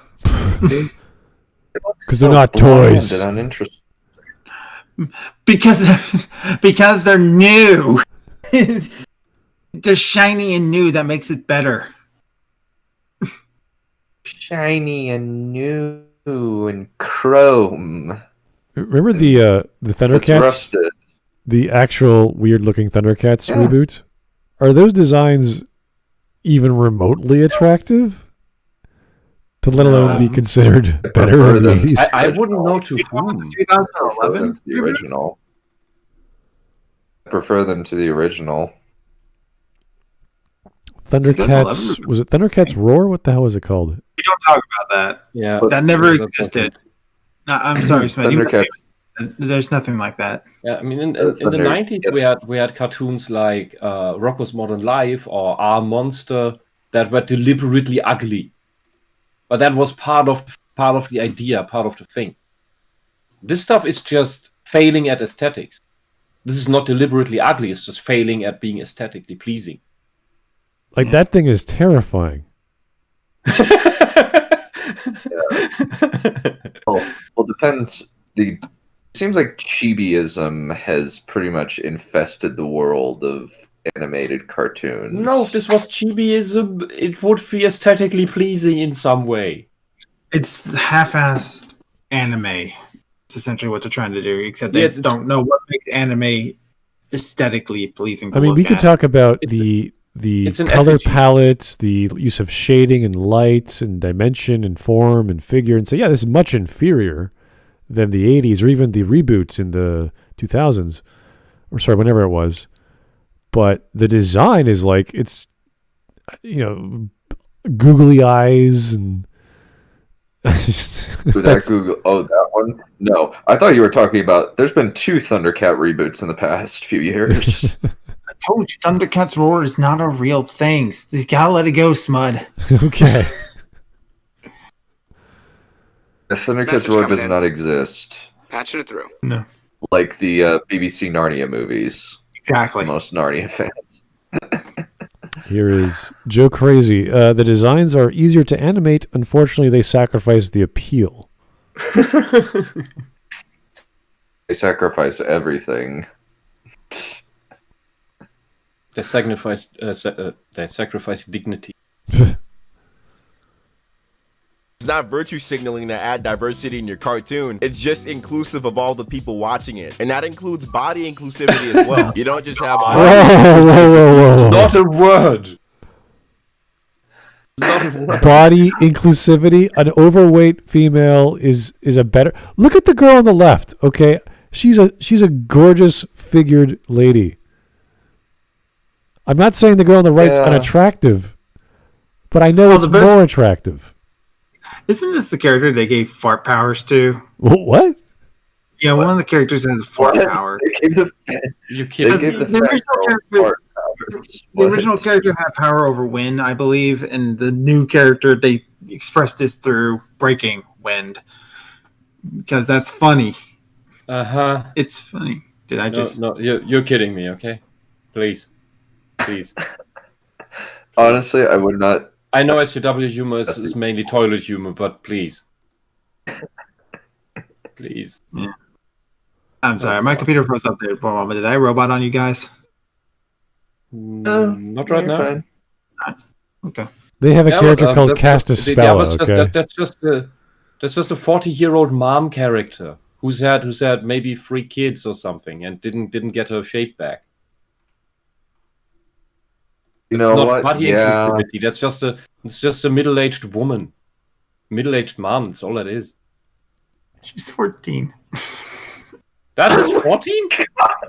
That's what the characters are supposed to be, 14 to 16 years old. That one, no. There must be a mom of someone.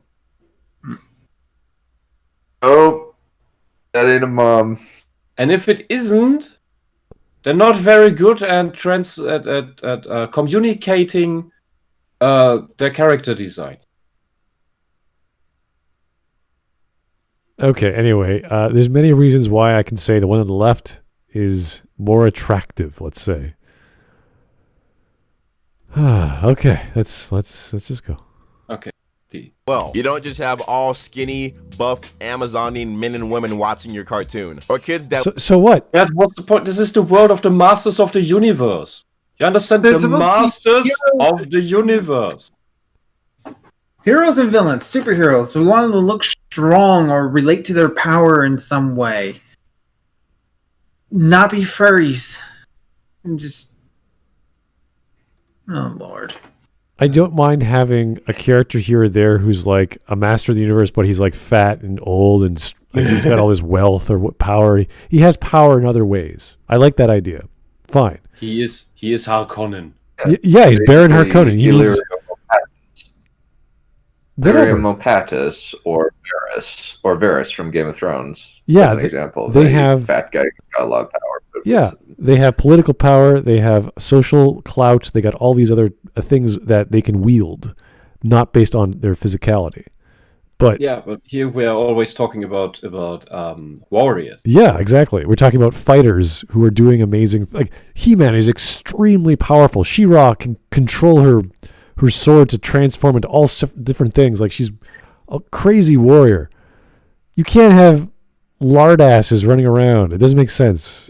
Yeah, and the thing is, this is what SJWs get wrong about all this. You don't. It's not that you need to work out in order to get a hero body. It's from doing the hero things, which is mainly walking around a lot and fighting a lot, that if you survive it, naturally turns you fit. Because you're constantly burning, you're constantly training just from adventuring around, from carrying stuff around. Right. Every fight is a workout. And a very, very intense one. And let's imagine you are a large person. You wouldn't be wearing a leotard. You just don't. You just don't walk around like that. You look goofy. Oh, there are people who do that. Oh, I know. But Baron Harkonnen, he's flying around in an anti-gravity chair with a giant. Yeah, but that's why he's fat. I know. It's awesome. That's why I actually believe that one fat character the SJWs once made that has super psychic powers and is floating everywhere. Yeah, I can believe that character is actually fat because he's not moving. Yeah. He's just flying around everywhere with her psychic powers. I can believe that such a character can be a fat superhero. In that instance. Assuming that using the psychic powers wouldn't burn energy in your body. But I can tell you one thing. One little secret. The Saitama workout from One Punch Man works in case you want to get fit. Back when I did martial arts, in the beginning I got there by bicycle, and then at some point I realized, hey, the time. And riding the bicycle, that trains the upper leg muscles too much. It prevents kicking high. So let's see if I can just walk that way. And it turned out that, that works out. So was walking to and then back from the dojo each time 45 to 60 minutes, depending on how fast I was walking. That was twice a week. And that alone was enough warm-up to be warmed up for the training for the most part, and that burns a damn lot of energy. And just from martial arts training, we didn't even do very intense stuff, but just from the long walk twice a week, so essentially 4 long walks twice a week. I'm getting the numbers messed up right now. And a little bit of workout at the dojo, because it's 2 hours at the dojo and 2 hours walking. You get a 6-pack from that. You don't even need to work out really hard. It's just burn the fat. And you do that by adventuring. Going to a dojo is an adventure every time. So don't drive there by car if you can. Walk. Just walk. If you can, don't use your public transport, just walk. And you'll notice how small the world is and how small your city is. Of course, if you need to get to the other end of town, which if your city is 20 kilometers wide, you may not have the time for that. That's another story. Maybe but not in the winter either. You can just walk. And then you get fit. And then you look like a superhero. There you go. Get a nice pair Your of wife boots. will be happy and your husband will be happy. Ooh. Because that's cool. Your wife/husband will be really, really happy that they have a really, really fit spouse. Yeah, take your girlfriend out. She wants to go places, even in the wintertime. It's okay. Just let her know we're going to be walking. Oh. I want to or key those sizes. That's not how real life works. The one that messes me up the most is this one. Like, how can you say the one on the left is better? The one boobs. The one on the right is a boy? Boobs. Watching your cartoon. Or kids that boobs make everything better. What are you talking about? Want to or can't be those sizes. That's not how real life works. The one that So, mysterious red, green, alien, magical chick and then weird, creepy thing on the right. I don't know what that is. That looks like Robin in a robe. Yeah. Like Robin got possessed by a ghost, and it's just, what is that? She has like no None of hips these, or anything. barely any of the characters in this She-Ra remake thingy, in this effigy, look female. They don't even look male. How are girls supposed to identify with that? I tell you, SJWs have boob envy. It's all over the place. That's why everyone's flat. I wonder what other stupid things he has to say. Messes me up the most is this one. Like, how can you say the one on the left is better? The one on the right is leagues more dynamic. At least there are more than two colors. Okay, wait a second. The only thing that's different, one has a mask, the other one's black in the face. You can't even tell what they have as a face. Was he about to say that at least there's more than two colors? I see 1, 2, 3, 4, 5 on the left, and if we take away the shading, 1, 2, 3, 4, 5, 6, 7, maybe 7 colors. So we're talking about the difference of 2 colors from 5 to 7. I think the main design is the mask and the whatever you call the collar. With the belt, I guess. That's fine. But the one on the left seems more like a sexy, mysterious, evil chick. Yeah, you have the big contrast with the green hands. Yeah. That looks super eerie. I mean, when it comes to designing a character, you need to have like the design be both interesting and simple. I'm thinking, for repeat you drawing. guys remember Orko from He-Man? That sort of weird looking... the weird little gnome? Yeah. Here we have a sexy green alien dark version. I was like, ooh, what's that? Are you related? To Orko? Oh yeah, that's my inbred cousin. God forbid we have attractive adult females in a kid's show, which are fully clothed. Fully clothed. So much so that we can only see her hand. Yeah. You can make out all the details, but only see her hands. That's the way it's meant to be. I find the one on the left much more attractive. And the left one is halal. It's basically a giant shawl. I like the color. The one on the right is not halal.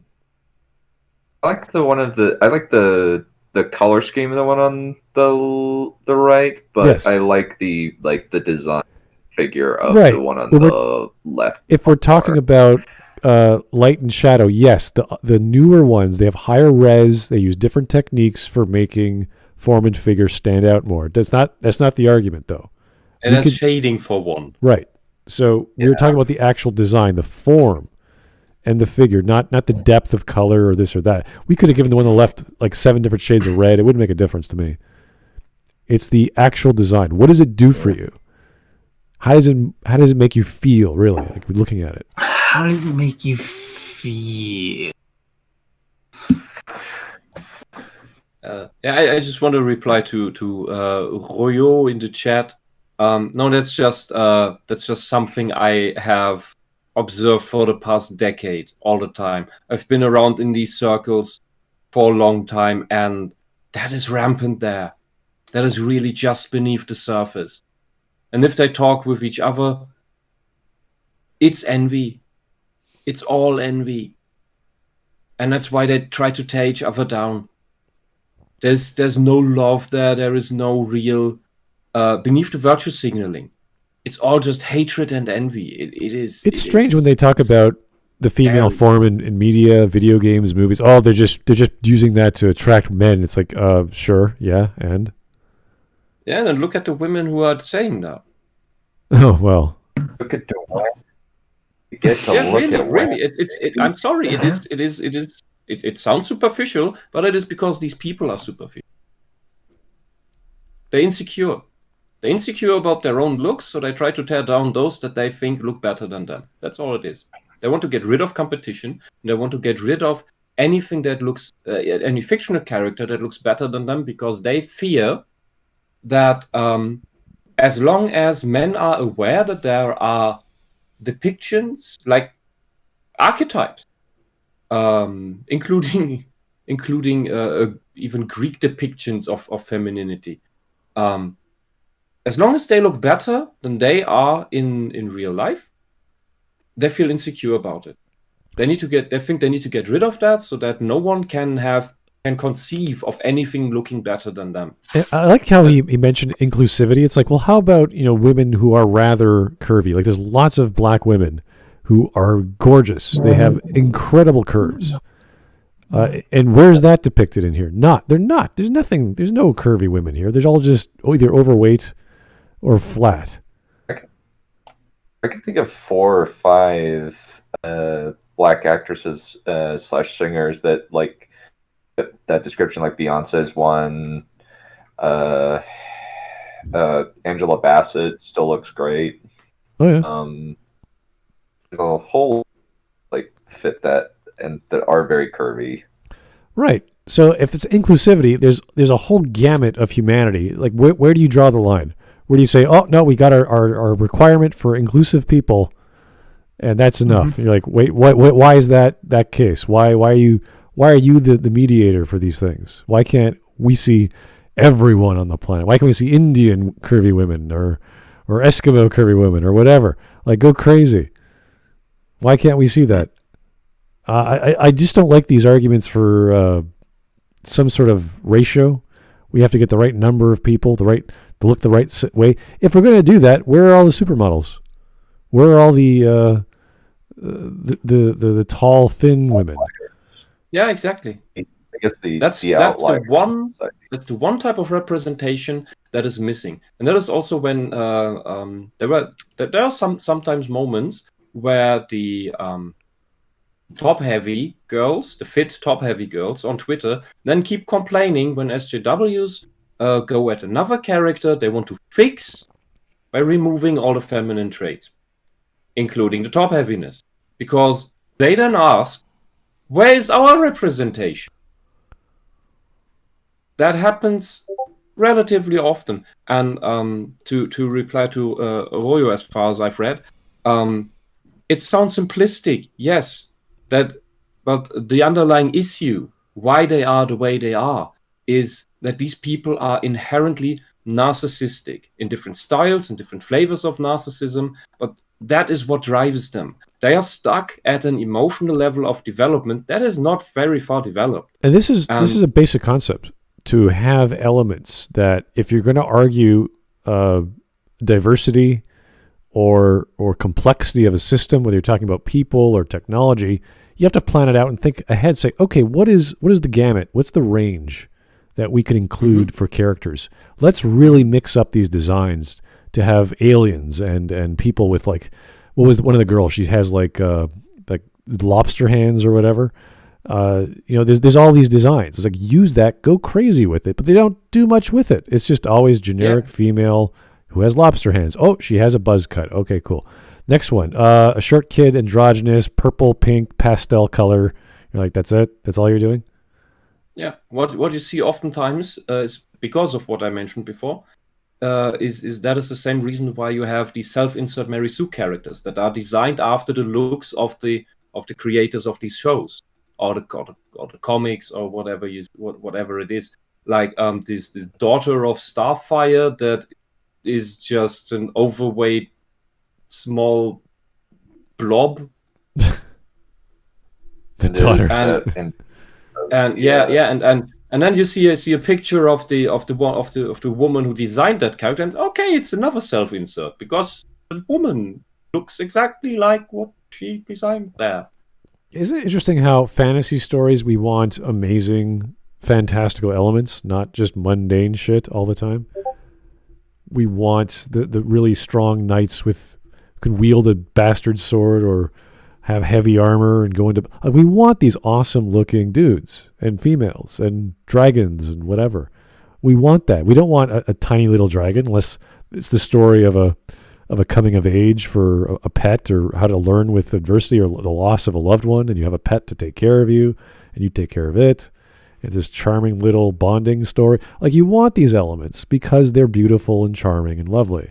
You don't want to put your worst foot forward and say, okay, here's an ugly everything in an ugly world, and everything's ugly, and there's no happiness, and we're going to try and find happiness. Unless you're really good at bringing out beauty from a thought perspective, then great. I mean, that's awesome if a writer can do that.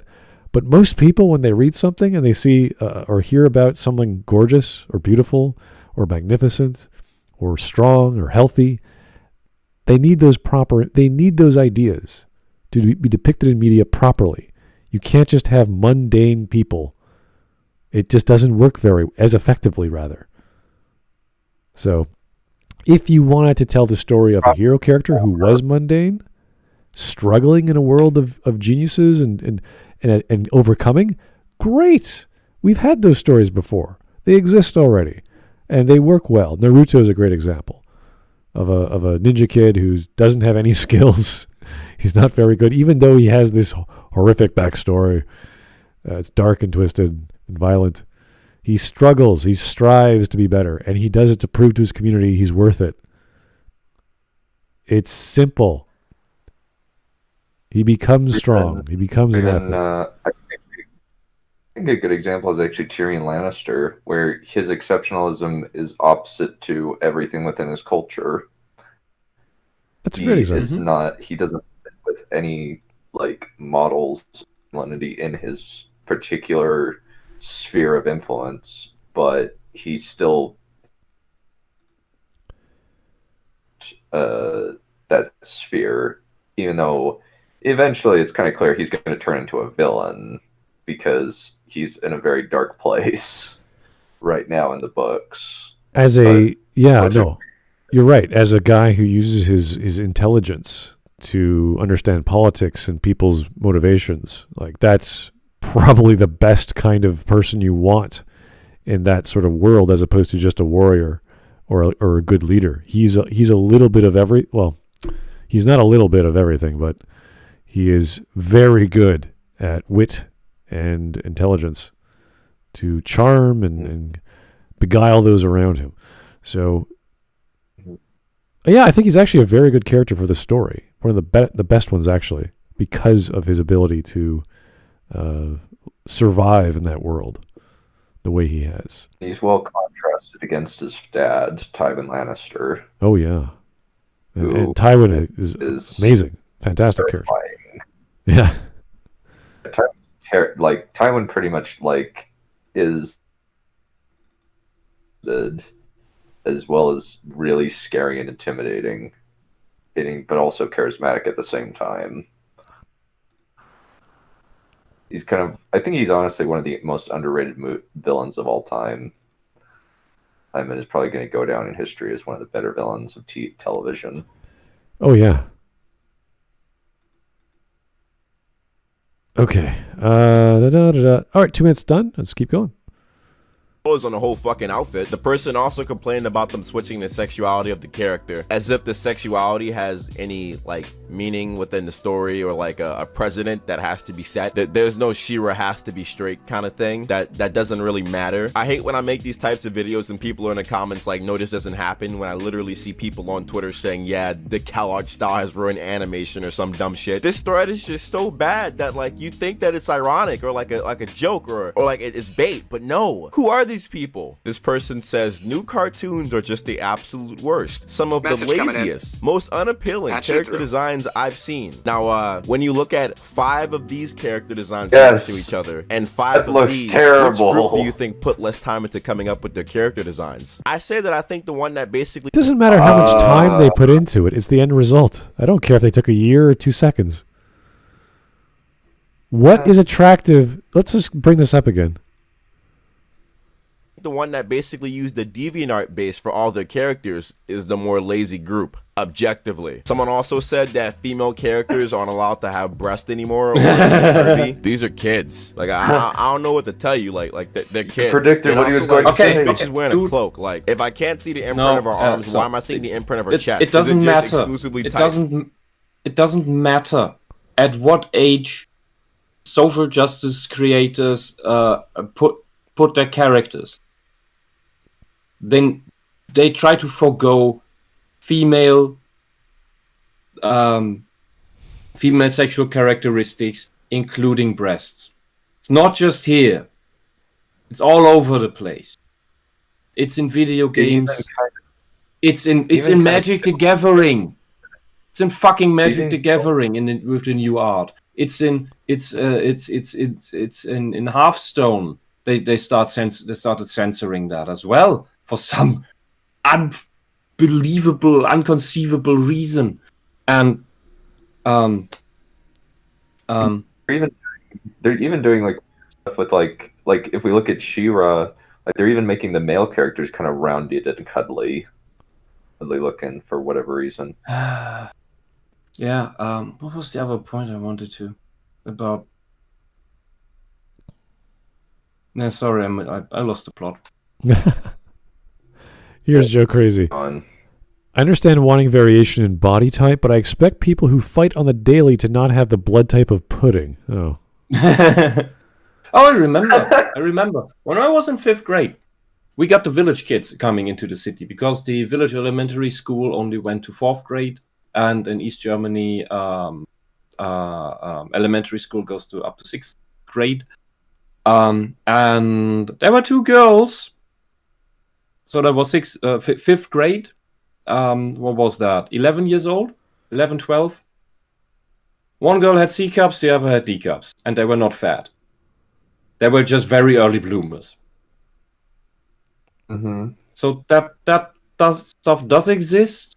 It's not unrealistic. It's just rare. But it does exist. And it doesn't mean that you need to draw 12-year-olds with D cups. That isn't the point. It's just that if you are depicting 14 to 16-year-olds to say they have no breasts at all, that is rather, let's say, ripping them of their femininity, let's say. You don't have a body anymore.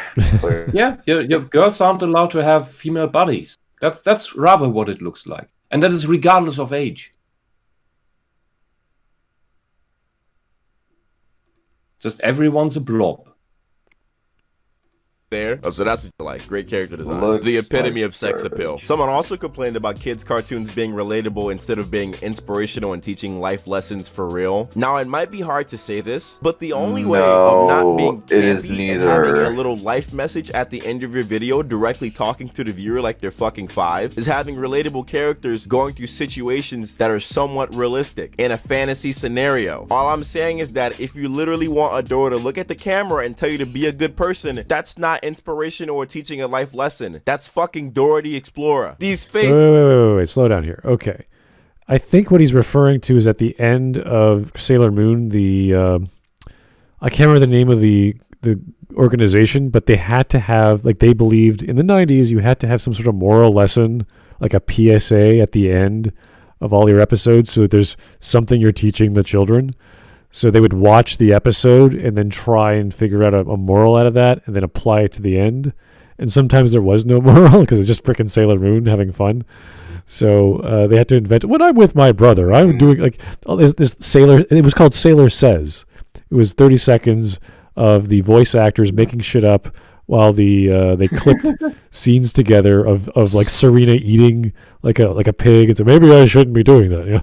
So that's part of the control board. Hedgehog did it also. Yeah. Also, Sonic the Hedgehog also did it. Yeah. So this was a common thing in the 90s and 80s. Yeah. This is just, if he's talking about that, that's a thing. Now, if he's referring to the actual narrative, that's a different story. So maybe in the 80s, yes, maybe that did also occur. They wanted to teach morals and ethics to kids as well. I don't recall exactly which episodes those were about because we're talking about pretty goofy villains like Skeletor getting foiled again by super strong He-Man blowing up his shit. So I don't know. But Next time, He-Man. Yeah, you do that in stories because they're supposed to be entertaining and they're supposed to teach you something. It doesn't matter exactly how entertaining or what they're supposed to teach, but that's the general rule when you make entertainment or stories rather. So, well, honestly, the bloopers for Thundercats are hilarious because it is just full of like the actors like swearing up a storm. It's ridiculous. So what's wrong with this picture of a bunch of hero characters? They're too white. What? They're too they're too blonde. Like what's Well, I see Hispanics there and Native Americans it's and the cats. It's the Chuck Wendig argument. Your world is too white and male and straight, therefore bad. I don't know. Some of these characters always came across as gay to me, and that's Marshall Bravestar. Marshall Bravestar is not white. I think the guy. Marshall Bravestar does Native American magic stuff, summoning the spirits of animals in some weird sci-fi Western world, and fuck off. I'm trying to remember a show from the 90s. It's called The Pirates of Dark Water. It was one of my favorites. I don't know why I liked it so much. It was only like two seasons, but I loved that show. I can't remember why. I don't think he's in here, though. But it was very anime-inspired. I just can't remember what the hell it was about, though. It was Hanna-Barbera. I know that. Anyway. This is literally look the fucking same. Like, just say you're not a fan of diverse characters and leave. That's all. Dude, we chill. Holy jeez. We don't care what their skin type is. We really don't. Why are you obsessed with skin color, you fucking racist? Thank you. I guess it's the David Benioff thinks brown women are hot syndrome. So he has a race fetish.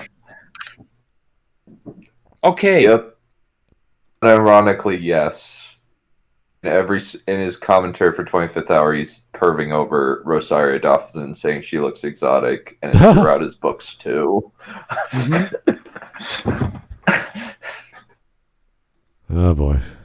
So he is a xenophile? He likes he likes people of other ethnicities and races because they are of other ethnicities and races. Okay. Well, specifically brown women. He thinks they're hot, and he fetishizes brown women in every single one of his books and in his TV shows. You can interpret under certain definitions. You can interpret that as racism. Benevolent type, maybe. Unless he wants to enslave them, then it's a negative one again.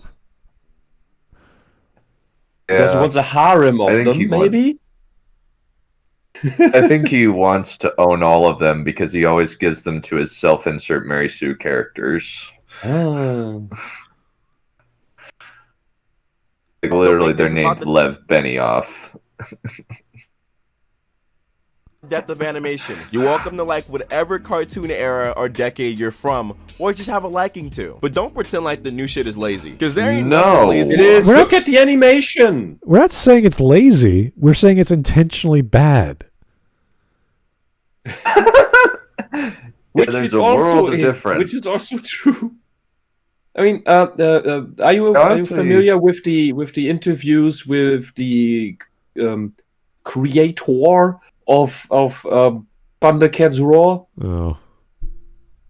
He didn't even like the original Thundercats. What? Yeah, he's a soy boy cuck with a man bun, and he said he watched Thundercats and he wants to make it, but he didn't like the original. How? So he wanted to make something different. How the hell can you not like something you're supposed to work on? Now, Thundercats was awesome. To make an ideologically possessed distortion of it. What? By shitting over the original, I don't know. I think it's some weird mix of power fantasy and sadism and some, I don't know. It's like It's like this Ryan Johnson syndrome. Exactly, it's what I just wanted to say. It's like this Ryan Johnson thing where he gets hold of something that is very precious. Star Wars is probably more precious than Thundercats. But he gets hold of it, and he has real. He you can see it in his interviews. He's always so happy, while Mark Hamill sits next to him with looks like he has absolute complex PTSD breakdowns right next to him that he tries to contain while his soul is dying. And Ryan Johnson sits there with his beady, glowing eyes, it is hungry grin, how he's enjoying, how he's just shitting on everything, and how he knows everyone will hate it. And then afterwards, he's even disappointed, he's even pissed that people hate it, although that is exactly what he wanted to make. In interviews from, I don't know when, 80s or something. When Brick came out. I think when Brick came out in the late 2000s. I don't know from when they were. But it's I remember the lines where Ryan Johnson said in an interview that he thinks the greatest movie to make is something that is loved by half of the audience and the other half of the audience hates it. And that is when he made the perfect movie. That's exactly what TLJ is. But then he couldn't deal with the hatred he got for it. So he wanted to make a movie that half the audience hates. And that's exactly what he made. He achieved what he wanted to do. He was competent at that. But then he couldn't deal with the people not liking it after all. Because that's the strange paradox with these very, very mentally strange people. But he enjoyed shitting all over it. You can see that in everything. He enjoys it. He enjoyed what he did. And he knew what he was doing. Okay, here's Joe Crazy. Yeah. It's called nepotism, Smud. I don't know. Maybe it was someone who wasn't, as a producer, hired a director or whatever guy in charge to do it. Based off their philosophy, as opposed to like he's a friend or a family member. It's you can't just hire anyone just because they're your family. So I don't know. I don't know the story. We'll never watch the show, so I don't really care. But yeah, horrible story. If that's the kind of guy that did the job. At least Dunn. I think that Voltron's actually pretty good. I don't. Yeah, it looks all right. Voltron. It looks fine. Like the colors are, it looks bright and colorful, and everyone looks good, like reasonably good. I'm no expert, but it's been a while since I watched Voltron, the original. Main thing that's appealing, I think, is the alien. Specifically, I think what are the bad guys called? I can't remember. In Voltron, I can't remember. Did they nerf some of the better designs? Did they nerf Voltron because it was so freaking powerful? It like defends the galaxy or whatever. I think that they did. I think they did, yeah. Okay, because the original was just like ridiculously powerful. Like it could travel so fast across the galaxy. It's like, what? How does it do that? So, that's the age of like Grandizer and other certain kinds of animes where things were a little bit nuts anyway. All right, this is his whole rant. Is he done? Can't even tell. We have 30 seconds left. Let's see what we got here. Fritz. Thanks, Fritz. All right. Let's see what this is about. Looks at Renegade Cut's video title. Not this garbage again. You know what? For a Renegade Cut video, it was surprisingly short and empty. Not terrible. No, Not it wasn't terrible. It wasn't completely garbage. No, like he made some points. He would just describe things, but why he used the backdrop of Back to the Future for time travel was just the wrong movie to choose. So, don't know why he did that. Anyway, 30 seconds. Let's go. About this shit. Just stand Lance McLean and follow my new Twitter. That's pretty much it. That's it. That's it. That's it. Wow. Wait, how's that fan art? Is that of a character you made, or? I don't know. I'm confused. Oh. Because that's probably not what you look like. No. I wasn't even 30. I wasn't even. Is that him? I don't think so. That kind of looks like he has a US suburban accent. No, not suburban. Urban. That kind of looks like a transgender version of Sandra Diaz from Survivor. Oh man. Oh boy. Oh. All right. Guys, when you draw characters, make them attractive, please. I don't care visually why, how. Do a good job. And maybe because they're attractive implies sexual. Just make it aesthetically pleasing. That doesn't mean so. That's also attractive, but not necessarily in a sexual way. You can make the She-Ra reboot stuff with kids, She-Ra kids or something. But you can make it aesthetically pleasing without it being sexual. But this is just ugly, weird, and it focuses on lesbian relationships for some reason.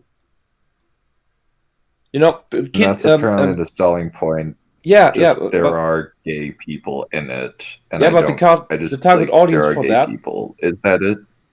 Yeah, but the audience for that is the age group of the creators. That's mid-20s to 30s. When we look at older cartoons for girls, they're always talking about friendship and working together. And these things are talking about sexual relationships between girls. I don't care. Yeah, can we have the friendship stuff again, please? The real friendship stuff. The innocent friendship stuff. Can we have Lord of the Rings? Can we have Lord of the Rings? Can we? I'd even be satisfied with I'd be satisfied with The Hobbit. Like, I'm satisfied with the Hobbit movies. Like, after TLJ. It lowered the bar so much. Yeah. Honestly, the Hobbit movies, rewatched them, they're actually pretty enjoyable. Like, in terms of how dumb the action is. At one point, you get an orc nailed to a tree by an axe that's thrown at him. I'm so close to rather watching the Looking Glass episodes from DS9 than this new Star Wars nonsense and this new Star Trek nonsense. And I fucking hate the Looking Glass episodes. I rather watch them over and over, trapped on an island, than any of this crap. They weren't that bad on DS9. They were kind of interesting, actually. O'Brien's character was interesting, Odo a little bit, but I think I just have personal beef with Kira. Yeah, for some reason like her, but in general, even the original universe Kira, I just think this woman is wrong. Everything about her is wrong. She's insane. Why do people like her? Why does everyone want to have sex with her? Nothing makes sense. This woman is a religious fanatic and she's evil. She's a terrorist. She wanted to blow up her own mother for saving her life. Who's this person? Oh, Kira Nerys. Janeway? Yes. DS9. Kira Nerys. Yeah, she's the spunky colonel. Was she colonel? Can't remember her rank, but she's the representative for Bajor on DS9. And she wants to kill some Cardis.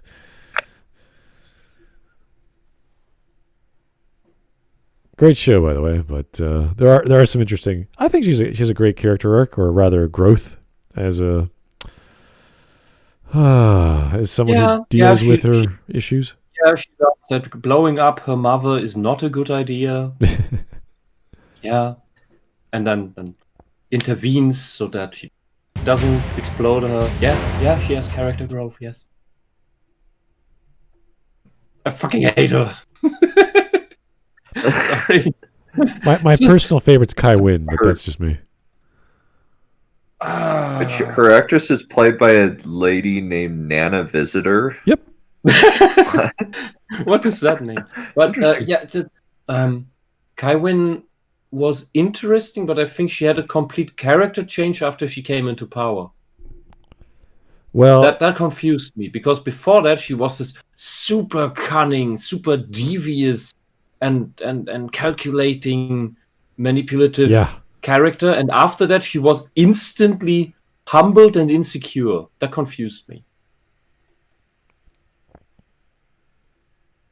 Maybe I remember it wrong, but that's kind of this was supposed to be the same characters. I found that a bit weird. Oh, she's fantastic. What's her name? Louise Fletcher? Oh, she's amazing.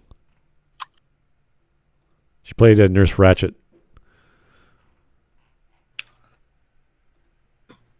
Oh. Great actress. Fantastic stuff. Anyway, I think we're pretty much days when things weren't bad. Yeah. Good acting, good scripts. Oh, boy. Missed a lot of those stories, but hey, that's what we got tonight. So I'm gonna go watch some YouTube videos on the Pirates of Darkwater because I missed that show so much. But thank you for tuning in. We got through 3 videos. That's pretty good, guys. Yeah, and thanks for bearing with me again. Yeah. Sorry for talking over you. I still try to figure this out. Yeah, we're gonna be doing some different stuff on the weekend. We're gonna do some Smud talks. Believe it or not, the next one is about cheese, and the one after that is going to be about Castlevania. I don't know what order we're going to do that in, but you'll find out tomorrow. I will. Are you doing the show or the games? We're doing everything. Castlevania or both? The games, the show. Okay, I'm on. All right. Tell me when that is. I want to be on there. I love the Castlevania show. It's awesome. That is my dirty little sort of. Like it's just, I just love it for no reason. It's like a puppy. It's like, oh my god, it's cute. I love it, but it's horrible. It's cute and it's violent, and there's sex all over the place in season 3. Violence, sex. You got vampires running around, killing each other, and ghosts and all sorts of weird shit. It's great fun. Blood all over the place. Yeah. If only they made the show as more close to the games, I would be much happier. But there's not much depth to the games in terms of characters or characterization. But they're doing their best. It's like lots of social liberties with these characters. So that's fine. Anyway, thank you, folks. We'll see you real soon. And stay tuned for all kinds of crazy stuff on the weekend. We're going to have lots of fun.